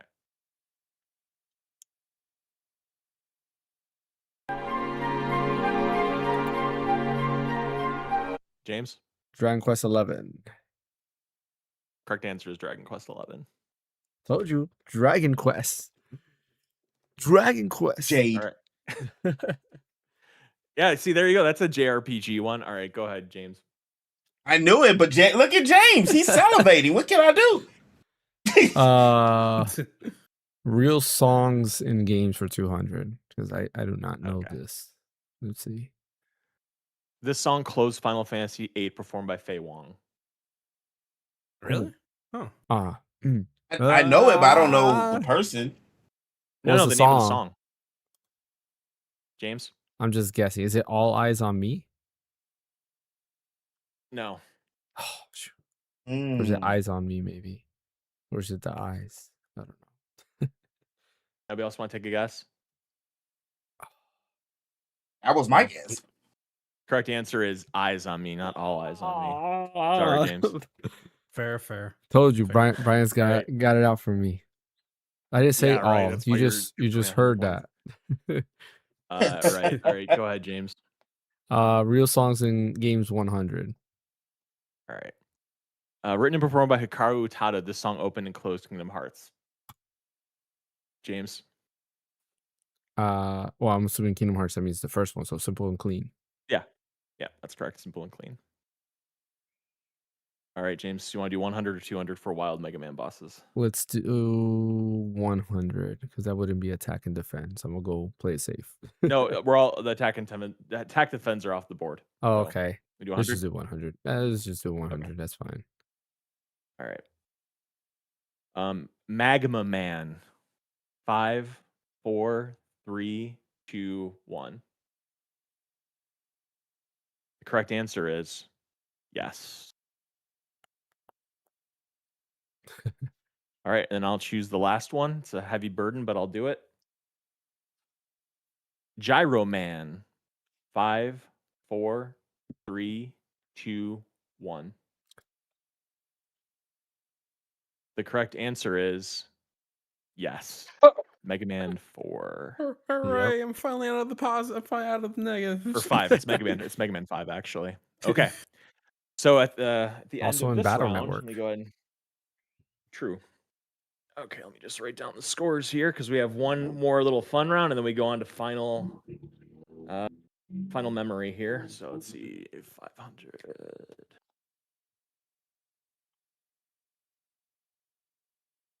I think I'm just going to not answer anything I don't think I know. So I'm just gonna. That's how I think I'm just gonna start doing it to save my pride. As a saying. As a saying. Okay. Brian is well aware of the reference. He's the #1 fan here of that. Absolutely. I know all the lores. That's right. Is that a fact? I'm kidding. No, it's not. No, it's absolutely not a fact. I was about to go into my Vegeta voice. No, afraid not. I'm barking up the wrong tree there. Okay, so do triple value. Oops. And you trying to? Why you trying to negative him already? Well, no, I'm copying the scores over. I do have to say. I know what you were. Adam negative before you even fixed it. Yeah. As a Vegeta fanboy, the biggest thing I can praise Vegeta for is he's like one of the best shit talkers ever in shonen history. I love it. You know what I praise Vegeta for the most? What? Snagging Bulma. You're right. All right, this isn't Dragon Ball talk. Let's move on. Anyway, I'm kidding. See, Brian. That's why I didn't think people talk about NFL and anime because as soon as you migrate them, People get angry as soon as somebody says one thing. Go ahead. Adam, I'm ready. You're out of the buzzer room again, Adam.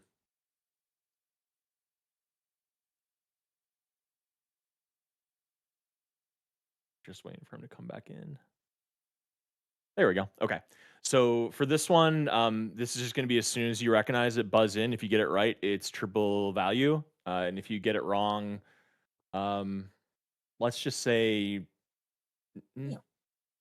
regular value gone. So 100, 200, 300, 400, 500. So you can take a swing, and if you get it wrong, you just lose the value. But if you get it right, you get triple because these are really obscure. Okay. All right, here we go. This is just for 100.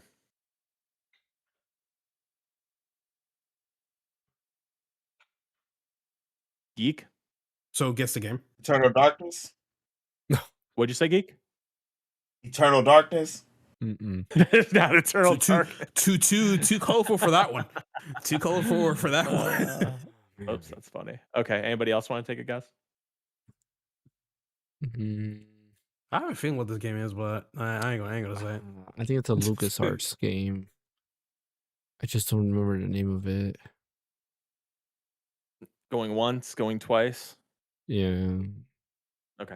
Correct answer is Grabbed by the Ghoulies by Rare. Oh, it's by Rare. Oh, never mind. What a name! I've never heard Grabbed of by that. the Ghoulies. Yeah. Oh, really? I've never heard of it. It's not that great. I'm pretty sure it was I've the never first heard of game it. that they put on Xbox after Microsoft bought them, I think, and it wasn't good. So it was like Nintendo Wasn't was like, it? yeah, bye. We don't need Okay, you yeah, anymore. you're right. You're right. Okay. 200. Oh, wait. Ash?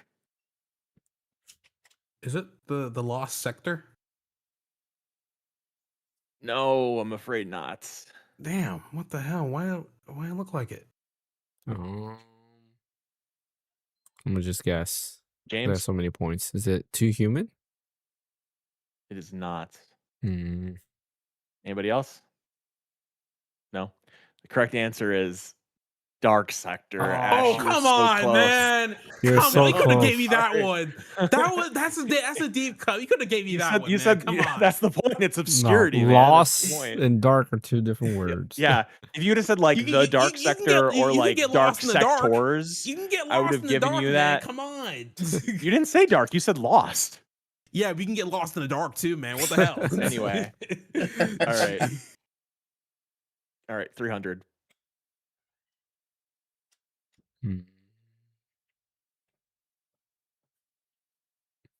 I'll tell you, this is a Dreamcast game. Yeah, I can tell Only by on the Dreamcast, look. actually. Nobody wants to take a swing? No, I have no clue what game this is. Correct answer is Blue Stinger. Oh, wow. All right, I want to see somebody get this. This would be so great if somebody were to get one of these. All right, for 400. This is an N64 game. I have no I can clue. tell. Nobody knows. I have no clue though. No. Okay. The correct answer is Arrow Gauge. Oh, never really got. I actually seen that cover before though. Have you? Yeah, it was kind of an interesting game. Not like super great, but all right. All right, here's your last chance to live in not infamy, but popularity. I don't know. To get the opposite of obscurity. Yeah, because if you get this right, for example, Geek, if you got this right, you'd only be down by negative 100. So we'll see what happens here. What game is this? For PlayStation 2, I'll tell you that. Definitely obscure games, I can tell you that much. Yeah. Oh, nobody knows. Honestly, I wouldn't think Dark Sector was an obscure game. Honestly.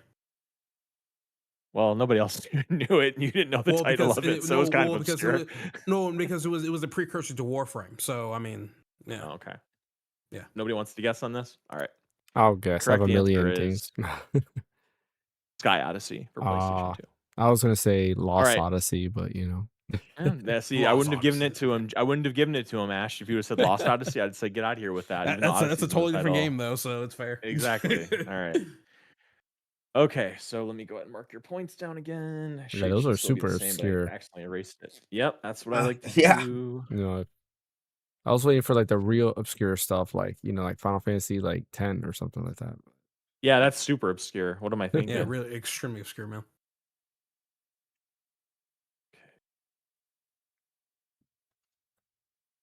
All right. So since actually, I'm just gonna put down the scores for posterity, but there's no way that anybody can beat James at this point, much to my chagrin. So this last round is just going to be for funsies as far as the final Jeopardy goes. James is going to retain his championship. So the category for this, I'm just going to do no Wait, teams. is everybody in the negative? And, everybody's in the negative, but you, I'm afraid. Oh, yes, James, and we've been hearing you flex your points. Yeah. Oh, I can bestow these points. I was gonna bet on my points. As of right now, I've got 1,000,000 points. In last place is Geek with negative 1,600, then negative 500 for Adam, negative 100 for Ash, then James is at 3,100. I mean, top last time. What really dragged me down was the Mega Man bosses, dude. So I'm like, what the heck? This is so for Ash this one, is all you see. This is this just little for coin. fun. So anime just, games. Wait a minute. Next topic. This is talk final. about anime. This is the last question. So how we'll do this is everybody just tell me what your guess is. You can just buzz in and I'll just go by who answers first, but everybody will get a chance. So let me reset the buzzers. Okay, here we go. Developed by Exact and published by THQ in the USA for PS1 in 1997, this game was based on a famous 1995 anime film and manga. It even had cutscenes by Production IG with surprisingly decent reviews.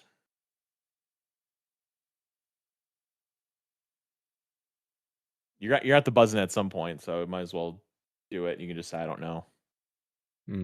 Everybody has to buzz in, you said? Everybody has to buzz in. There's no points at stake here. This is just for fun, pretty much.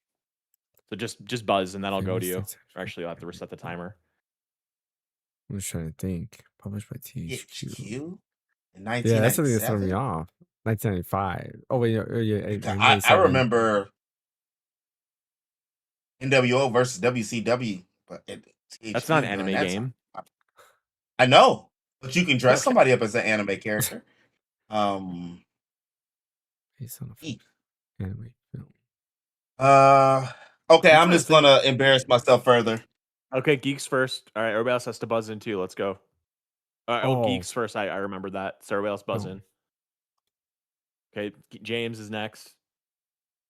And then I'll just do reverse or alphabetical order for Ash and Adam. Okay, or Adam just buzzed in. Okay, so go ahead, Geek. Or what do you think it is? Oh, I know what it is. Neon Genesis Evangelion? I wish. James? It's Ghost in the Shell. Right? I was thinking about Ghost in the Shell. Hold on, Adam. Fatal Fury. You say the Fury? Ghost in Fatal Fury. Fatal Fury. Okay, and then Ash? I'm gonna say with Ghost in the Shell because I was thinking about that one. All right, the correct answer is Ghost in the Shell. Yeah. The only reason I remember it because I was like, wait a minute, THQ. And I remember actually renting this game and playing it. It was two things. I'd never seen that game. It was 1995 in IG thing. I was like, wait a minute. It only Hey, thank you, Professor Rock. Well, the movie came out in 95. The game came out in 97. Subs and everything. Appreciate that. No, Appreciate I'm talking about the subs. anime. Thank you. It came out in 95. That was the year I was focused on. I knew Ghost in the Shell was out around that time. Oh, wait, did you do more? All right, well, good game, y'all. You did thanks some for more. having me out today, guys. It was fun, even though I'm negative like a million. Definitely want to have him back on. He had some good content there with those RPGs he was pulling. I loved it. Oh, Pro Rock, thank you for more of the memberships. Yeah. I didn't see that till now. Yeah, more. He sent 20 more. Thank you. Appreciate that. Ooh. He's on fire. Yeah, I appreciate that. Yes. Thanks for joining as well. I can win. That's what I have as my piccolo. Yep. But yeah, it was fun. Was fun. Thank you for joining, Adam. Like, yeah, especially with all those like the RPGs we're talking about. Like right away when you started naming those, I was like, okay, we gotta have a deeper discussion, like a whole RPG talk, because I think it'll be amazing. Just like a retro talk would be nice. We definitely got to do that for sure. We'll figure out when. Also, too, real quick, I just wanted to mention, last week we were talking about physical games and everything like that. Our good friend Adam here, he has an announcement he'd like to kind of tell you guys. Yeah, so I am actually launching a retro shop in Sun Prairie, Wisconsin, just outside of Madison, Wisconsin. Oh, nice. That You're kind of they'll breaking have up. trading. What's that? Was he breaking up for everybody? Was it just me? No, I think it was just you. I was hearing him. Yep. Perfect. Okay, continue, Adam. Sorry Yeah, about so oh, no problem. The store is called Kitchen Table Games. Will be opening Sun Prairie, Wisconsin, end of July, early August. Is like our soft launch. We'll have a hard launch probably closer to second week of September, and we'll have retro video games, modern day video games, new and pre-owned. We'll have trading cards, new and pre-owned singles. Pokemon, Magic. The Gundam trading card game. We're Ooh, pretty big in nice. our area. We'll also have new and pre-owned board games as well. We have a huge play space. So there's about enough space for about 40 people to hang out and play games, do what they want to do. We're gonna have some CRTs in there with some old school systems hooked up to them for free play, chill and kind of do some stuff. So I've been working on this in the background for about a year, 2 years, and Bryant and I go way back. We used to run GameStops together, and so I've just been working on bringing this to life for a hot minute. So if you are in Wisconsin, this is a good time. Nice. So. That's pretty awesome. Hopefully, whenever I get to visit Wisconsin, or maybe move, who knows? I've been toying with the idea of moving. Like that'd be cool Chrono to Trigger go concert. visit. I mean, the Wisconsin is an amazing state. I mean, I'm not gonna lie. It's more like but they're all in Florida. Well, Geek, you're in California, right? Yeah, Geek, California. Yeah. Yeah. I'm about to say that the taxes. It's cool out here, but the taxes. Hey man, I'm just gonna throw out there. Wisconsin is climate change resistant. Just throwing it out there. Out there. While you all are wondering when you can take your next shower. Luckily, over here in Florida, we've been getting showers from the sky quite rarely. And hurricanes. Oh my. Yes, we got to deal with that too. It rained today here, actually, for like an hour. Nice. But anytime you guys want me to drop by, talk old school games or whatever, I'm down. Yeah, no, that'll be pretty dope, man. We really appreciate you for joining, and as always, you too, Geek. We appreciate you for joining thanks for today coming, as well. Appreciate the invite. Was a lot of fun. We're definitely gonna have to do some episodes where we get both of you in, because I think retro talk is dope, like RPG talk. I still want to have like a Final Fantasy centric talk. We had one previously, and I wanted Geek to show up there, but we're gonna have to do like a deep dive in like just Final Fantasy and just start. Yeah, I told Adam about that. I wanted him to come for that because he definitely knows his FF. Yeah. Oh boy. Yeah, we're gonna have to do that maybe sooner rather than later. So just keep an eye on your DMs, because if there's no topics to talk about in the next few weeks, we might be doing that idea sooner rather than later. Because gaming news has been slow or depressing, and we're tired of talking about depressing stuff all the time. It's like we got a couple weeks of good stuff with Summer Game Fest and all that, and then everything just went downhill after that, which is funny. True. But that brings us to the end of today's podcast. Appreciate everybody for joining. As always, don't forget that like and subscribe button. Follow over on Twitch. Professor Rock, thank you for all those subscriptions. That's like 30 subscriptions today, man. I appreciate that. And shout out to you for everything that you do. You come on frequently and from time to time. I appreciate you over there. Geek, where can I catch you at? You can catch me everywhere at The Geek Show. I'm Geek. It's my show. Twitter, Twitch, Instagram, Threads, Discord. I'm never there. I'm sorry, y'all. Especially YouTube. If you like RPGs and you like Toonami, if you like anime, Bryant, check out Archives every Monday through Friday, 6 p.m. PST. I do 25 episodic episodes. 25 different RPGs. You have to check it out. Thank you. It's actually PDT right now, but yeah, that's awesome. Well, I said PDT? You said PST. It's PDT right now, technically. What? Pacific Daily. It's daily. It's standard is during like the fall and everything. Like when the poor Rock anyway. with 5 memberships. Thank you. 5 more, man. So anyway, it's going to be between 6 p.m. to 9 p.m. LA time. We on the West Coast where we do the most. Yeah, no, definitely check out Archives. Archives is super dope. I try to catch it almost every day. I've been simultaneously watching that with the World Cup. But no, I highly recommend Archives. Amazing. A lot of nostalgia. he has like custom made commercials that mimic Toonami. He has an intro that mimics Toonami. A lot of cool stuff going on there. Custom intros and outros for each game that tries to mimic like anime openings and anime endings. So highly recommend it. Good to have whether you're working on the background or just watching it overall. Great, and it's a blast of it's literally a blast of nostalgia, whether it's reliving Toonami or reliving Chrono Trigger or a lot of other games that he plays on there. So pretty cool. Yeah, it's awesome. Ash, where can I catch you at? You can catch me at Strom on YouTube and stuff. So, what about you, Adam? I could link the Discord for Kitchen Table Games if you guys are interested. Otherwise, that's pretty much what I got. This kind of consumes all my free time. You're gonna be doing a Twitter for Kitchen Table Games? For sure, I'll be doing all those things. Nice. My email is adam@ktgames.gg. Email for the shop, and then let me see if I can. Bryant, I hit you the link for Yep, I joined the store if you want to drop that in a chat or somewhere. Mm-hmm. Nice, and I'll go ahead and grab it. And I'll go and put it in the description below where the Geek Show social is also on there. I'll put it in the podcast notes too. Yep. Thanks, guys. And then what about you, Bryant? I'm at red_so_deep on Twitter. And as always, catch me right here at the Random Encounter. We'll see you guys. I got to figure out what game I'm going to play next Friday.